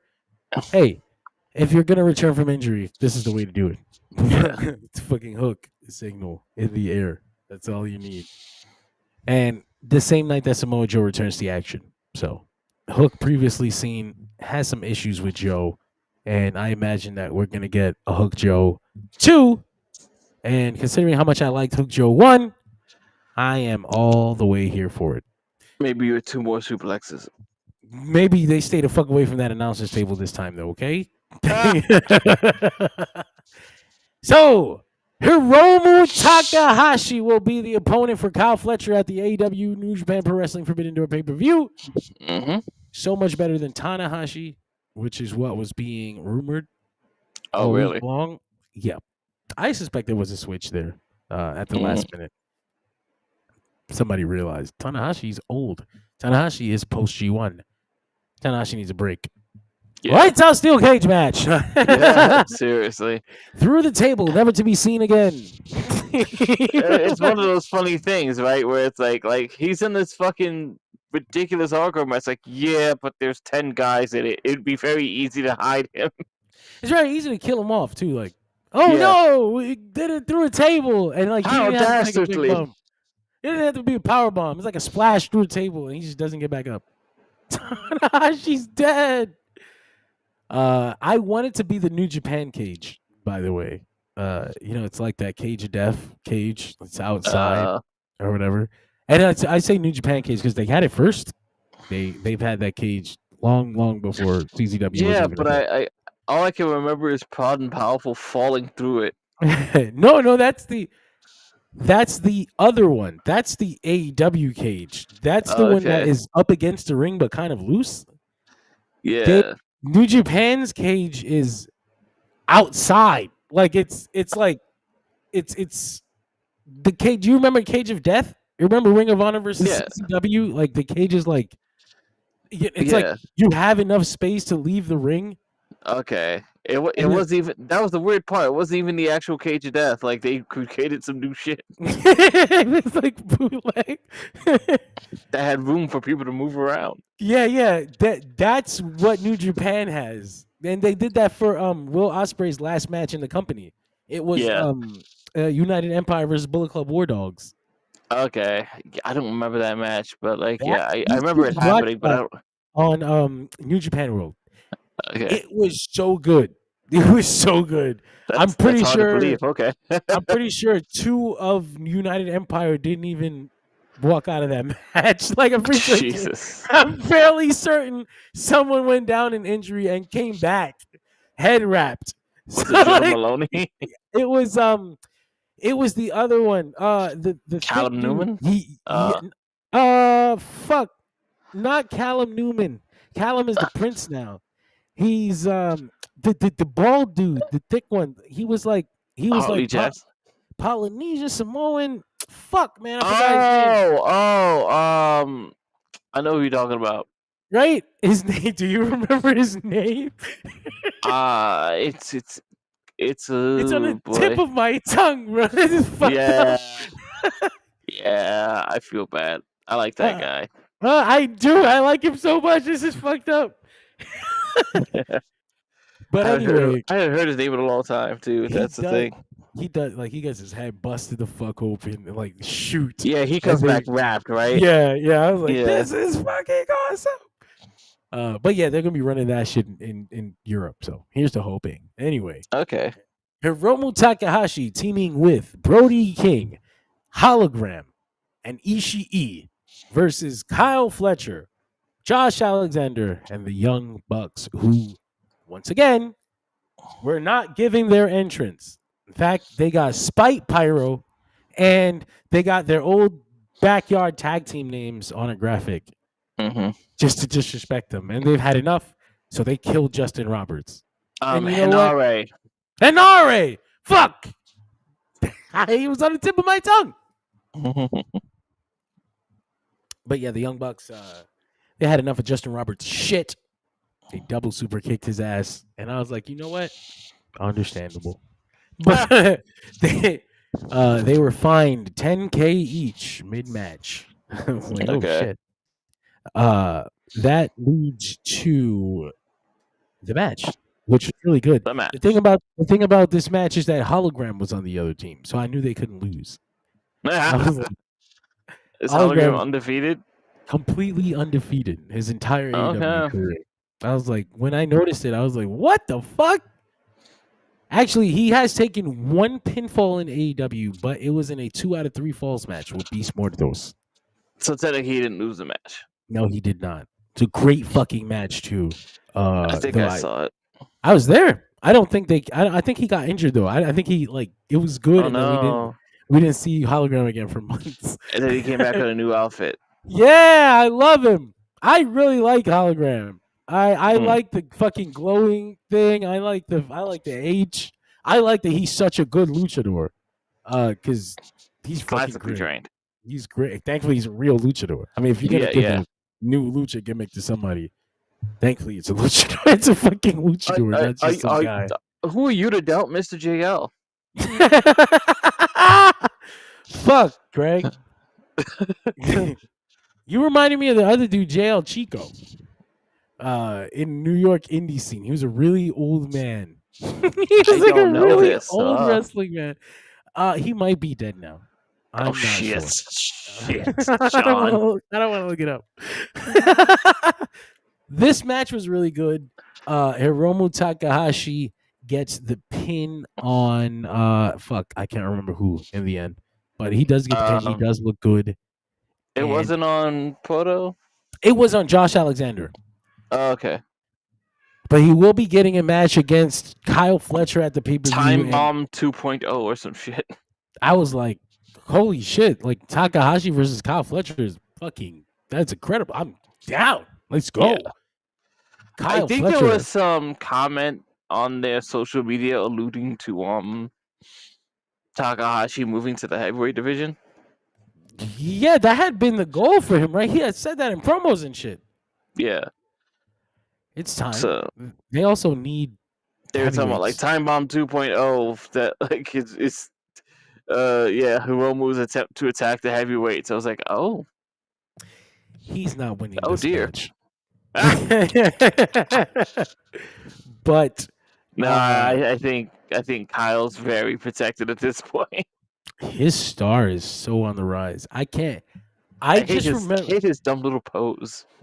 I like he looks like a star. His great music. He changed his whole body. He was like, hold on, like Yeah, he used to be a skinny little bitch, right? that's I swear that's got to be like direct advice from Will Ospreay. When Will Ospreay wanted to get taken seriously by New Japan, he changed his whole body Yeah. to the point where he couldn't even wrestle the same anymore and had to develop a new style because his body is thicker and heavier and it just doesn't make as many rotations. Like, Yeah. No, so like that's some real shit because like if any of you guys listening remember when fucking Ray came to WWE and bulked up and they couldn't lose it? Yeah, he had to go. He had to get back down. He was He's huge. trying to lucha with fucking Psychosis. Psychosis is just like, bro, you big as fuck. Why are your thighs chafing my ears? So, Kyle Fletcher, man, remember when he first came to AEW and they were running him against like I think Mark Davis got injured and they didn't want Kyle to fall off the radar, so they had him against like Brian and against Kenny and against like really big stars, and he would like lose, but he would put on just the greatest fucking performances, and it was and like then they decided Mark Davis should just stay injured. Tony put a curse on him. Like, no, but Mark Davis injury, was unfortunate as fuck because it's a hand injury, and it should have, like, when he came back, he should have been involved with Kyle Fletcher, and he was going to be, but it was wonky, and then he got injured again, and so it's like, fuck, Kyle Fletcher's stars is so far gone now, like. He could not even be in Aussie Open anymore. That can't even be a thing. Couldn't. It couldn't. It would just it would bring him down. Like you can't bring Mark Davis up. It's just gonna drag him down. Yeah, you just ruined something that you took time and effort on. Yeah. I'm trying to think of another comparison that happened to, but in my head there was somebody else who got too high for their partner and then he couldn't do it.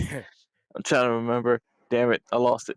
No, I don't got it either. But I'm really impressed with Kyle because even in the beginning with those matches, I was just like, it's really strange. Like, what made them pick him? He's really proven his worth. Like, even still, I'm like, what made? Like, was it just a Will Ospreay connection? Like, how did you? Because they really liked you from the get. Like from day one, they were like, this kid is the future. Maybe it was Danielson. Mm-hmm. It could have been Danielson. I imagine if you work with Kenny and you work with Brian and they both come back and they tell Tony Khan, damn, that kid's really fucking good. What the hell? And now Tony's like, well, got to put him down on my list. Fucking two of the greatest wrestlers of all time just told me he's good. Yeah. And he really takes things like that seriously. So shit. I mean, it's paid off. I'm glad for him. He's got Sky Blue. He's got the push of a lifetime. He's got the body, and his stars rising. And the pink. And the pink. He's making pink work, bro. If he doesn't get a pink TNT championship, I am going to be furious. That might be a bit much. No, it has to. Everyone else got a fucking title. Okay, we stopped. We got away from the custom TNT belts, and that made me so sad. Really? I thought that was the funniest thing. He's got enough money to do it. Why the fuck not? I thought it was the greatest thing ever. I thought we peaked with the Sammy Guevara version with the jewels all over. Oh and dear. We never got back to that level. I think Darby brought back the original, and then we just stopped changing them.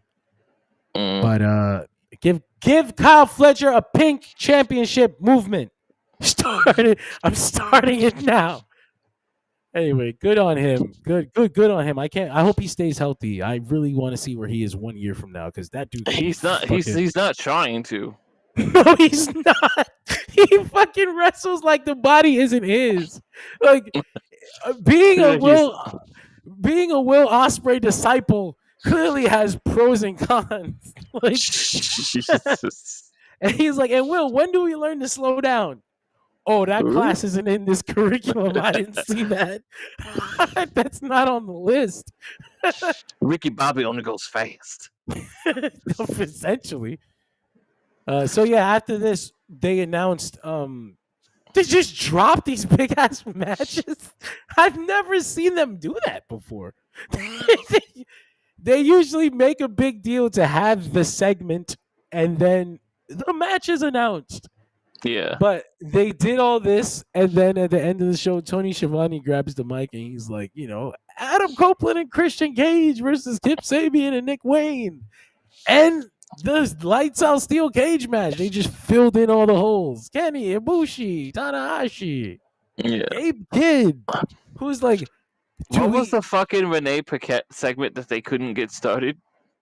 She was going to call out Swerve Strickland right after this, I Yes. think. And the fucking mic doesn't work, and Taz is not ready to be on camera. He's literally like scratching his fucking head, and they cut back to him mid scratch, and he stops. And he tries to fix himself, but he's corpsing in the corner. Like, I can't believe they just did this to me. Like, we're live TV, folks. Yeah, seriously. So yeah, And then they get the mic working.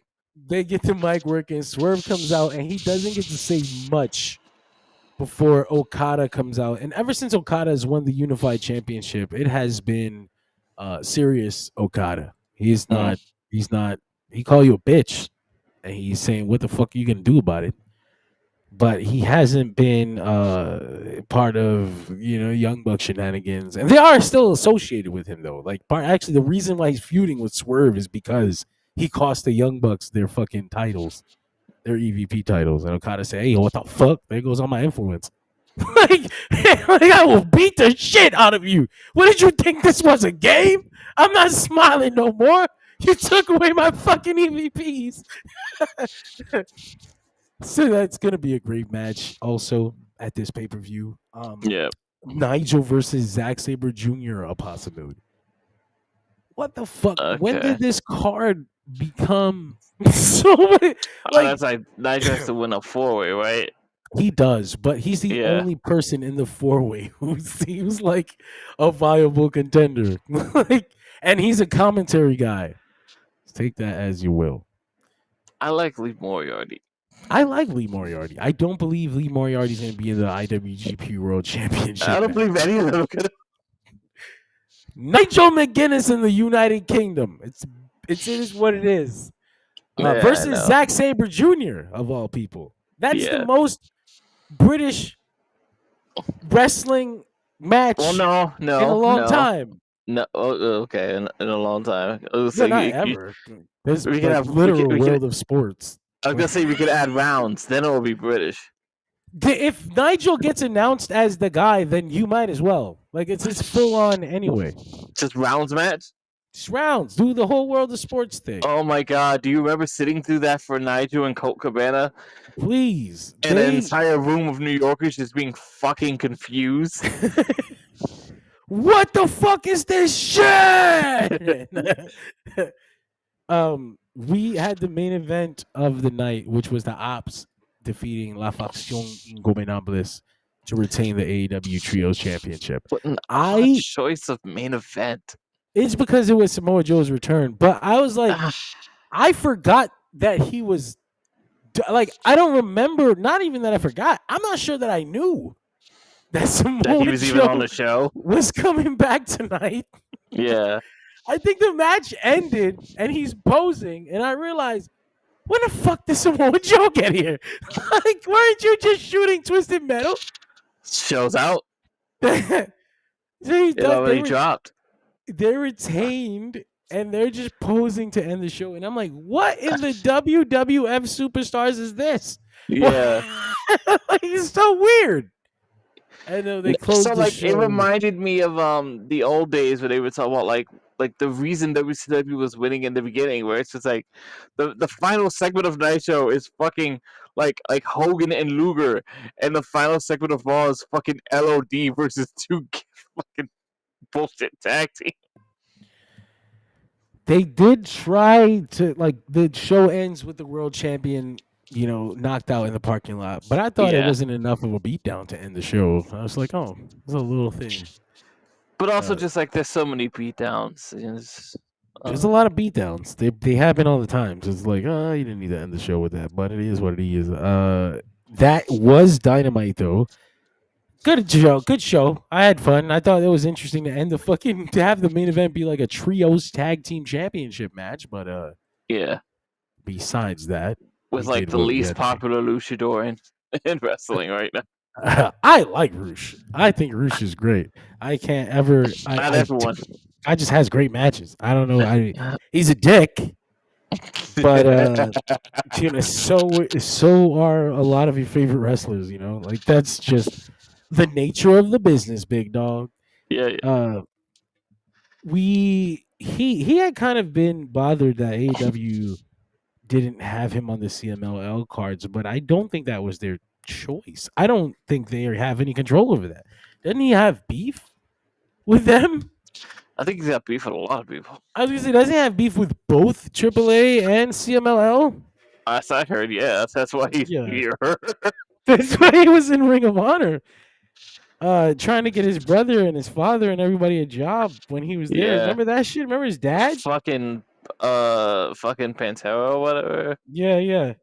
Fucking lazy piece of shit. Out of shape, didn't move well, was just like doing nothing.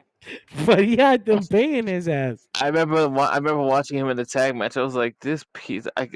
You just watch a guy just like he's not even trying. Yeah, no, lazy bumps. I don't know how to explain it, but Carl Anderson and Luke Gallows. Oh jeez. So yeah, no, that's AEW. And finally tonight we are talking about the G1 Climax. The playoffs are set. A block, B block. I got some complaints. The way that these playoffs work, I'm gonna see if I can pull them up on screen for you right now. Save image. I'm saving Right the now. image. I'm uploading the image there, and then we will look at the image together. How would you rate the G1 so far? As a family? It's about family. I think this G1 was, as far as like spectacle or whatever, like I have to see it every night. If you're a fan of New Japan, I think you should have watched it. I think it didn't feel like it from the outside. Like that, there's nothing crazy, no buzzworthy things going on.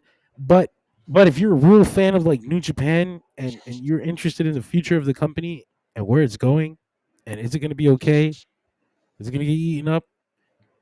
You should watch this G1. Yeah. And Like when these names when the names on this G1 now become the buzzworthy names in a few years, you'll get to say you were there. And then you'll look back at this G1 like, what the fuck? Look at the matches we had on this. Yeah. You know, like, holy shit, this was stacked.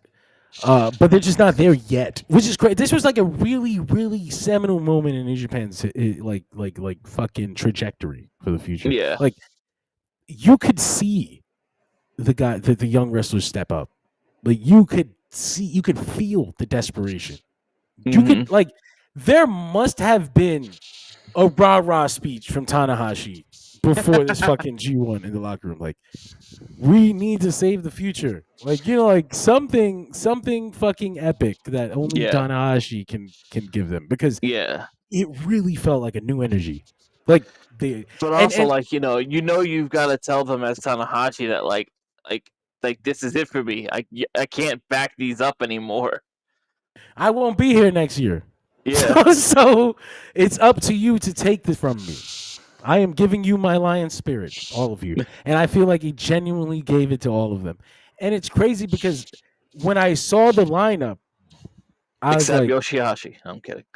Even he did pretty good. Hey, like the idea that his partner went down with injury and he's got to take he did better in some cases than I expected. Yeah, he had the energy of someone trying to avenge their dead partner, which is what you wanted from him. I just think that when I first saw the lineup, I was like, this is weak. The Takeshita matches are the only matches I want to see. Sure. And it ended up being that, yes, the Takeshita matches are good, but he was not the standout of this tournament. He was not. He wasn't. He was like, I don't understand. Although like, he was a significant piece of it. I mean, story-wise, victory-wise, like, he looks great. No, but I'm also saying, like, he had great matches. He done that for sure. Like, this is not a slight on Takeshita. Like, he was having great matches. He is Konosuke Takeshita. I'm not sure that he knows how to have bad matches yet. But there were other guys that just outshined him based on maybe low expectations from me. Like maybe being like, what the fuck? Lowered expectation. Where did Yuya Uemura come from with all that heat? You mean the heat storm? Yeah, fuck. He was just in TNA singing with Joe Hendry, bro. And Oh they my got god, him- was he? Yes, he was, and they got him. This is why I'm glad to watch that fucking show. He was a cute, funny character in TNA. He was Yuya, and everybody liked him, and he would smile and laugh, and he showed charisma. It wasn't as bad as Okado, you know. It wasn't like that, but It sounds he like was what Io's doing now. almost even goofier and lower on the card. Oh But- damn. But he came out of this just looking incredible. Fucking Callum Newman, the Prince. The Prince. Now, people were kind of making jokes, I thought, People is me. about Prince Devitt lookalike Yeah. type deal. I absolutely said it. They're calling him Prince now. Like on their Yeah. television show. I was like, all right, we might have taken this a bit too far. Yeah. Don't do that to him. I don't want to look at him every time and just think like, but it's not. It's not He's- Prince Devitt. The real rock and roller. No, wait. He's like, I gotta come up with a new music genre. I want to be that And maybe guy. some new tights that don't look exactly like Finn Balor's gear.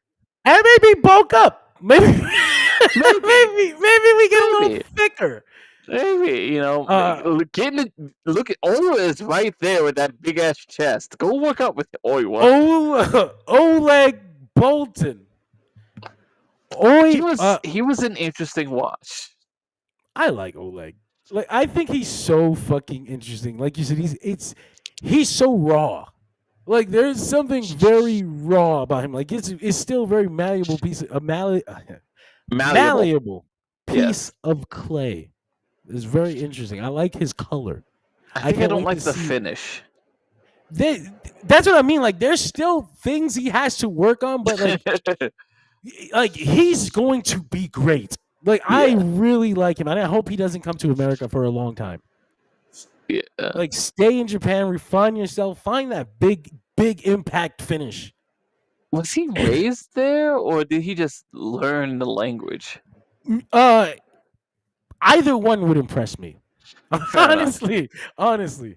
But I just feel like New Japan really needs guys who aren't looking to go across the sea. I want to go overseas. That's my goal. Sure. And I mean gaijins, because obviously you're gonna have homegrowns. They don't want to fucking move away from their family. But I New mean, Japan, some of them do. some of them do want to get the fuck out of there. But gaijins that can come in and be reliable for a number of years. You Yeah. build and then of course once you're done with them and once they've done everything, then we can talk about moving on and doing Yeah. things and keeping your star going in another company. But somebody like Oleg, who's still very young and still raw, I would hate to see him get picked up by somebody else right now. Like, Yeah. fuck me. 5 years of New Japan from now, this guy is going to be a star. But the Greg, who was your standout? The same one you talked about, Yuya Uemura. Just here's the thing. There's not too many times where I can be impressed by just a simple decision that means so much more because of how you use it. Yeah. Fucking Yuya Uemura got an arm drag over because he knows how to use it. Bro, some of those reversals, some of those arm drag counters were out of this fucking world. Like, what? That was an arm drag? Yeah. He's going to take it with him. Yeah. Yuya started using these arm drag counters. Like, it's the same thing as Okada in the dropkick. He used it in important spots for important reasons. Yuya uses the arm drag to set up his, like, double overhook suplex. So every time, like, that's the one arm hook and he just needs to get the other. So, like, in most situations where when you see an arm drag fucking 30 minutes into a match, it means like it's almost deflating. Like for Yuya, it means something. It's the way that he can take the arm. It's Yeah. like you're talking like from a lariat. Like how do Yeah. you even how do you conceptualize like No, taking that's the easier than you think, because like the intro to the arm drag is not unlike the lariat. like of It's course just yeah. faster. It's just how fast. It's just how Yeah. fast he did it. Cause like something like that, it's like you can fall. It can fall apart really fast. You swing Yeah. too early. You swing too soon. But you want it to look like you want to take his fucking head off too. Especially when the guy throwing the lariat is spinning. Yeah, I'm saying with all that velocity to catch that, and it was like picturesque. Yeah. I can't wait to see more of this. I can't wait to see him in high pressure spots. It's gonna be great. I'd actually But forgotten that him and Yoda had already wrestled in the dome. yeah, they that was this year or last year? I think last year. Last year. This year, Yoda Tsuji. Actually, no. Let me see. David Finlay. You want to say? Ooh, you're right.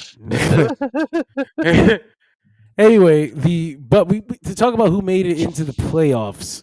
It is I want to say really quickly, actually, it's a little interesting too that we're talking about the youth movement in the company. We're coming up on Wrestle Kingdom 20. Wrestle Kingdom XX, where it all begins again. No. Go fuck yourself. It's a picture of the fucking New Japan president and his son and his grandson. No, stop it. Who are these people? Who is this baby? It doesn't have Tokon spirit. The fucking stage needs to be like Tokyo skyline. I'm dear. so down. Wrestle Kingdom 20 is upon us, and it's a big deal. It's going to be airing on Asahi TV. Aaron Wolf, Olympic gold medalist, currently in training to make his debut match there, can be seen as a young boy all throughout the G1, actually, Yes. holding ropes open and paying his dues. I like Zack that they're Sabre doing Jr. that. is giving him shit. That kind of feels like might be the match. I don't think it is, but I don't know what Zack Sabre Jr. does at Wrestle Kingdom. You think he'll hold the belt until then? Yes. Interesting. I wonder. They were. I wonder. I really wonder. That's a fair wonder. I won't combat it. I'm not saying it's not gonna happen. It's just like they've been weird about. You're thinking about last year. Yeah. Oh, rather earlier this year. That was weird. That was they fucking had Zack Sabre Jr. win the belt or cash in, quote unquote, his G1 opportunity in October, I think. Yeah, for the Brit, and so he could go on the British tour with the belt. Yeah, I guess we don't have any logistical issue like that this year, unless they're also so. doing a Royal Quest show in October. I think they are, but I don't know. I wouldn't be surprised because I think they do a Royal Quest every year. I know that's where you got that FTR Aussie Open match that really opened the eyes. Tony Khan, he was like, "Hey, who are these guys?" You okay there, brother? No, I almost died. That's Fuck right. You, it's 4 a.m. here. I wake up early. The kids have school now. Oh no! But we did have Evil who gets the bye.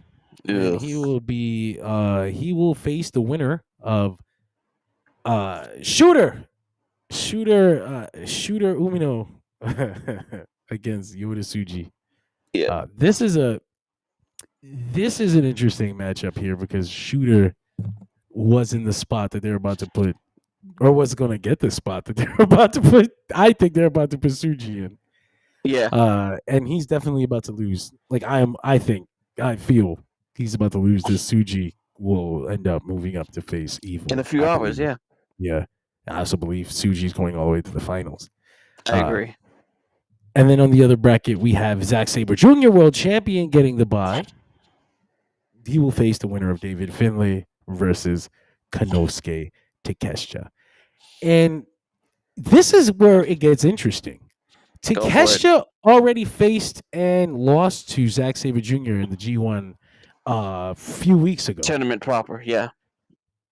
He's going to face Zack Sabre Jr. again, I believe. It's not a guaranteed thing. They could always be building to a David Finlay Yoda-Tsuji rematch in the G1 finals. They have, Don't say shit like that. but they really believe in David Finlay. Like that's That's also like, means David Finlay would have to beat Zack Sabre Jr. and honestly, would that surprise you? Yes, Like, would it really surprise you a little that bit. they would? Because he Same hasn't thing. they haven't given him that yet, right? Mm, But they believe in him enough to have given him that. they And should. the fact that he hasn't had it yet makes me very suspicious that he is about to not only get a win over the world champion, but into the G1 finals. And even if he loses the G1 finals, he will have a world championship opportunity in the bag for maybe a Royal Quest. There are people who are absolutely questioning the Finlay gene pool at the moment. Listen, I'm not saying I want it. I'm just saying, looking at these brackets, Yeah. that actually makes more sense than Takeshita winning this match right here. Ugh. And I don't like that. I mean, I would prefer Takeshita Tsuji finals, but just looking at the way this bracket is set up and the trajectory, it doesn't make sense for David Finlay to lose here unless he's leaving or they don't care. And I just don't see either of those things being true. So I believe David's going to get the win here, and it's going to be a funny fucking morning. God, I don't want to wake up to that shit. People are going to be cursing Ghetto's fucking name to hell. It's my first day back to work, too, since this vacation. Holy that shit. They are going to be putting fucking voodoo curses on Ghetto after Takeshita loses to David Finlay. The There's always finals. No, go ahead. The finals not being held in Sumo Hall this year, which is weird. It's still in Tokyo, though. Still in Tokyo, yes. That's a big I'm just thing, so I think. used to that. I'm just so used to that arena for the G1 finals. Remember when they did the baseball stadium? It was like, Oh my God, Seibu Dome. yeah, it was like half empty. It was like raining. There was like a tsunami outside or whatever it's called. And everyone was hot as fuck because there's not really a great AC in that building. A typhoon, not a tsunami. There was a typhoon outside. A legitimate tsunami. a fucking typhoon. Their equivalent of a hurricane. Yeah. They had a fucking G1 finals. Okada versus Shinsuke Nakamura, I want to say. Yes, that was the one where fucking incredible match. Okada fucking rainmakers him in a row three times in a row. I remember thinking for sure Shinsuke was gonna win. And just losing my mind. But anyway, this year, like Greg said, not held in the Sumo Hall, not in the Seibu Dome. Where is this show, Greg? The Arake Arena, the same place they will be holding the semifinals on the 16th. They usually do run three or 2 or 3 shows in a row, right, leading into the finals. Sort of. The playoffs are in a few hours for August 14th, and there's a day off, and then 16th is the semifinals, and 17th is the finals. This is going to be fun. Actually, I will make an effort to stay awake. And on Saturday night, Sunday morning, we will do a watch along for the G1 finals. I won't be there, but I will. Greg will be at work. You'll be watching along. Yes. Depending what time, I gotta see what time it is, because we'll stream from the desk. No, yeah, but they'll do the streams late at night. Sometimes it'll be first bell at 5 a.m. and I'm just like, only got 2 hours left. That's actually fucked up. That's even worse. I Yeah. don't think the finals have ever been that late though. Mm. But this year is gonna be fun. We will see. I think, personally, I think it is gonna come down to either Suji versus Finley or Suji versus Takeshita. Yeah. Suji is undoubtedly David Finlay's best opponent, so at the very least, it will be a good match. At the Uh, very least. that's just assuming David Finlay makes it to the finals. If Takeshita makes it to the finals, it will damn sure be a good match. And Hmm. then you get the mystery, the suspense of, is this AEW guy gonna win the fucking finals? I don't believe he will, but there will be that suspense, which kind of is interesting. So that is the G1 finals. Those are the Oh, playoffs. okay. 2 a.m. I might be able to watch the whole show. You see, there you go. Not bad. That's actually 11 p.m. for me. What the Yeah. fuck? Not bad. I'll be watching the shit out of that live with you all. Yay. Hopefully, I'll turn my camera off for the first half and then turn it on for the second half. There we go. Makes sense. Makes sense. It'll just be tag matches, so everyone's just gonna watch you being bored. One final thing to talk about tonight that I thought was really cool. DC Comics announced a Batman Beyond Static, not Static Shock. His name is Static. The show's name was Static Shock. His name is Static. Batman Beyond, whose name is Batman. His name is not Batman Beyond. His name is Batman. The show's name was Batman I Beyond. love the direction of this entire thing. Batman Static Beyond. 6-part crossover, completely separate from anything, no questions asked. Pick it up, read it. You might be wondering, why am I talking about that on our wrestling podcast? One, because I can. Two, because Swerve Strickland is the direct inspiration for Static's design in this book. Swerve Strickland had his he dressed up as Static at AEW Dynasty earlier this year, and the person who designed Swerve's outfit, his name is shit, I gotta pull it up right here. Nicholas Draper Ivy. Nicholas will be drawing this book. So he took the design that he used for Swerve's outfit and gave it to this Static in another design that's going to show up in the book, because the premise of this book is that technology, we've become too reliant on it. And so Static and Batman are going Not to a pointed topic at all. they're going to lose access to their powers, or their power suits, not their powers. He'll still be powerful. And so Swerve's outfit was used for Static Beyond's quote unquote shutdown Streetwear. suit that you see here. This white stripe down the middle, whole thing. Essentially, the whole likeness is Swerve Strickland. Yeah. But it's like Some Static, of the like more poster-esque 3D covers definitely look like that. for sure. And I was gonna say the haircut, the way it is styled, is also just directly Swerve. But that's not to say Static didn't already have a similar hairstyle. No. There's nothing that changes here except for the fact that he's tied it up. Like he already had long dreads. If you watch Static Shock, you remember there's an episode where Static goes to the future and he meets the Justice League Beyond and Batman Beyond, and of course himself. And he is an older man and he looks cool as fuck. And he's got dreads and they're long as hell. And so that's pretty much what this design is based off of. I think the artist even mentioned that they watched a lot of Batman Beyond. They read, they watched a lot of Static Shock to prepare for this. So I thought this was cool. Swerve Strickland getting to live a dream almost, and literally being Static in a comic. Like, I don't know if this will mean as much to him as it would have meant to me. Like, this is better than being in a movie. Like, it doesn't pay as much, sure, but I'm in the fucking source. Like, I'm in the comic. Fuck your adaptation. You have to adapt me.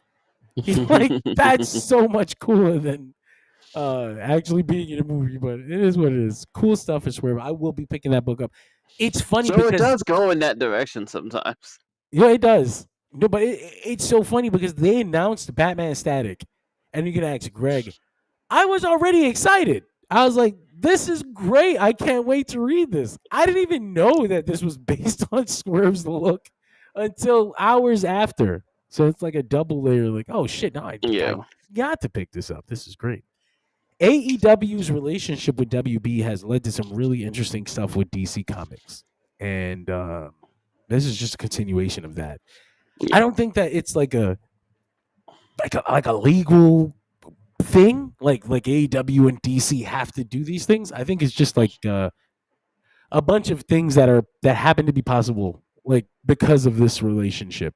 Yeah. Like I don't think that DC was forced to use Swerve Strickland for Static Shock. You know, like I think can. It'd be hard to yeah. believe that DC would be forced to do anything.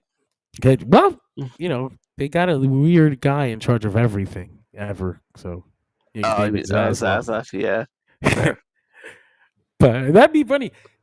WB, and we're not going to turn this into a whole topic, but it is wrestling related. WB split into two companies, and now you've got the WB group and the Discovery group, and the Discovery Yeah. group has all the television, but the WB has the sports. And so AEW is in this weird place because it is a television show, but it's also sports. A live sport program. Yeah. So I was kind of wondering which side of the thing that fell on, but Tony Khan speaks as though he has direct access to David Zaslav. And I'm like, what would David Zaslav want to be involved? Why would he want to be directly involved with, of all things, in Warner Brothers, which he seems to be hands off on? Why? What is it about AEW that would make David Zaslav be so accessible to Tony Khan?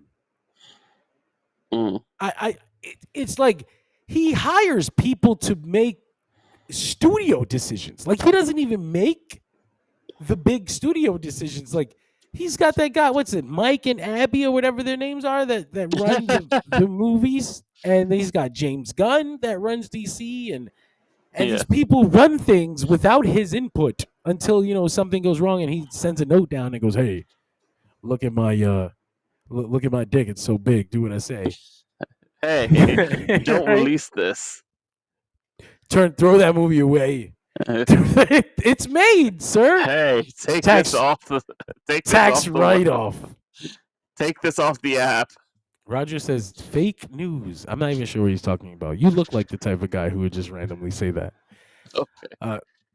Anyway, yeah, man, that's pretty much all we have to talk about this week. Like I said, we talked last week on Saturday, and we still were able to pull 2.5 hours out. So we can yabber. We can talk. Join us on social media on dirtsheetradio.com. dirtsheetradio.com. It is a beautiful place where we go to share news and become independent of social media. That's the end goal here. dirtsheetradio.com, so that you don't have to be scared of losing us if we say the wrong word on a social media platform. It's what is very possible. Today we have 165,000 followers on John Facebook. said a mean thing about the Rocket Man. And then tomorrow they can shut it all down, and we lose not only 165,000 friends, but the millions of people who don't follow the page but still access us all the time. So dirtsheetradio.com is where you want to go for essentially all the same pro wrestling news, rumors, results. All that shit is there. Naomi, Karrion Kross, Hulk Hogan. Vince says he wasn't a racist. He just said some racist things. Funny shit like that, written by yours truly and George Serrano. Oh, Vincent. Taking care of the pop culture news on his side, which I actually have to get some pop culture stories up myself this evening before I go to bed. But fun. dirtsheetradio.com. I've put the world on our backs. We are moving. We got a lot going on, and it's so much bigger than me now. And I don't know how the hell we got here, and I am not equipped to take it to be this big. But here we are anyway. So Fucking over here running it like Paul Heyman on a shoestring. it basically, I don't know how this keeps growing, and now TNT is calling me for a show. I don't know if I What? should deal with No. that. No, why not? No, I've actually people have offered to for me to be on their show, but I'm like, I, I can't even juggle my stuff on my own. I can't imagine making it suffer now for the sake God, of. there were some wrestling shows where there were some wrestling podcasts where I'm just like, I just see you getting into a shouting match. Yeah, I would, and then on top of that, I would be screaming. But I am creating a platform for that kind of energy because that kind of energy exists no matter if we like it, no matter if we want to confront it. There's always negative confrontational energy in the professional wrestling community. There's always a debate going on in the pro wrestling community. I am going to harness the power of the debate. I am going to fight people on this screen of yours, and it is going to Chaos be is the a most ladder. glorious thing you have ever seen. Just stay tuned for that. And in the meantime, go on over to dirtyradio.com where you will also find Comic Book Click, where you will also find the Major Issues podcast. This week, they're talking Ironheart season 1 recap and review. I was on that show. You were also on the Superman review, which is a goddamn 4.5-hour podcast. Okay, don't start it now. Yeah, listen, we're all gonna listen to it together. The Coming of Galactus, the fucking Fantastic Four First Steps. We have so many podcasts, hundreds and hundreds of hours of pop culture podcasts, but that's not it.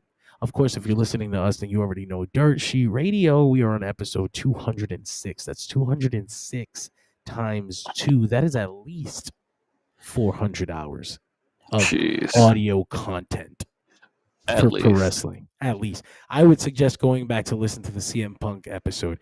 The episode after All Out is one of my favorite episodes ever. We knew everything. It was right after every detail came out. So we had everything that we needed. And then as the time passes and more details came out, we just keep being proven more and more right. It is incredible. I would go back and listen to it. A great time capsule. I still laugh at the Kenny Omega and the dog. Kenny Omega saving CM Punk's dog. It's all-time moment. We recreated that. Go check that out. Jersey Radio is live with post-show recaps. I'm pressured into doing recaps for the WWE shows. My philosophy was I wanted people who enjoy WWE to do the WWE recaps because then you could relate to them and you wouldn't be so accusing of being biased and all that shit. Because I figured, you had WWE fans watching the WWE show. If they didn't like something, then who it came from a place of earnest. But as it instead turns of out, having fucking like Jim Cornette episodes where it's just like, this guy doesn't like this show, it's not going to enjoy anything. Exactly, which is why I didn't want it to be, but I guess that's what y'all want, isn't it? So I couldn't start this week. I wanted to. We would have had Greg if I had, but next week I'll be on the Monday Night Raw podcast afterwards. So I'll keep it short, 30 minutes. I'll try to be as objective as possible. But if it stinks, I'm going to say it stinks. And I'm going to talk about how much it stinks. Because to tell you the truth, the WWE weekly TV shows have numbed me. I have become numb to these shows. They can't even affect me anymore. I don't even know if I can properly fucking save something stinks because I think that all the things that stink are just regular WWE smell. I'm just like, the whole thing smells like this. So what's the difference? If you sit in shit long enough, it stops smelling. So if you wanted it, you got it. You can catch me doing the Mondays, the Fridays, and I'll be there. I will not do NXT. Tyler can take care of that. Tyler really likes NXT. Sounds like I've got lines, man. I've got boundaries, bro. I will not cross them. But thank you guys for joining us. Like I said, Jersey Radio live all the time. Jersey Radio Wednesday nights with Dynamite recap. And He refuses to cover the NWA show. Not that any of you were asking for it. Who the fuck is watching it? You get a lot more lucha coverage shortly, though. I'm looking for coverage. I would like to outsource people. I want to have a lucha guy. Yeah. I want to have a guy, like a Mexican friend who watches Lucha Libre already. So that I don't have to come in new to this and learn on the fucking fly. We got any ladies that watch WoW? I don't even ask. I don't imagine ladies exist in this sphere. That's not true. I don't imagine any ladies listen to us. If you do, knowing this podcast, not for very long. No, I will say something that will that's gonna scare them away. I'm absolutely certain a woman has started this podcast. I am not certain a woman has ended it. But yeah, no, that's Jersey Radio. We're live all the time. Thank you for joining us tonight. A lot of you stood with us all the way through. It's the middle of the night. Even if 5 people stay with us all the way through, I'm like, what the fuck were you guys doing? This is crazy. Yeah. Thank you for being here. And for those who are listening the next day, thank you for coming back to check on us. You weren't even up when you got the notification. You just saw our name and you thought we were interesting enough to watch. So thanks for that. A lot of people on YouTube tonight. Thank you, YouTube. Yeah. But we'll see you guys next week. Enjoy the shows. Triple Mania this weekend. Enjoy that. Dom, Triple A Mega Champion. This concludes our broadcast day. Good night, and God bless. The sport of professional.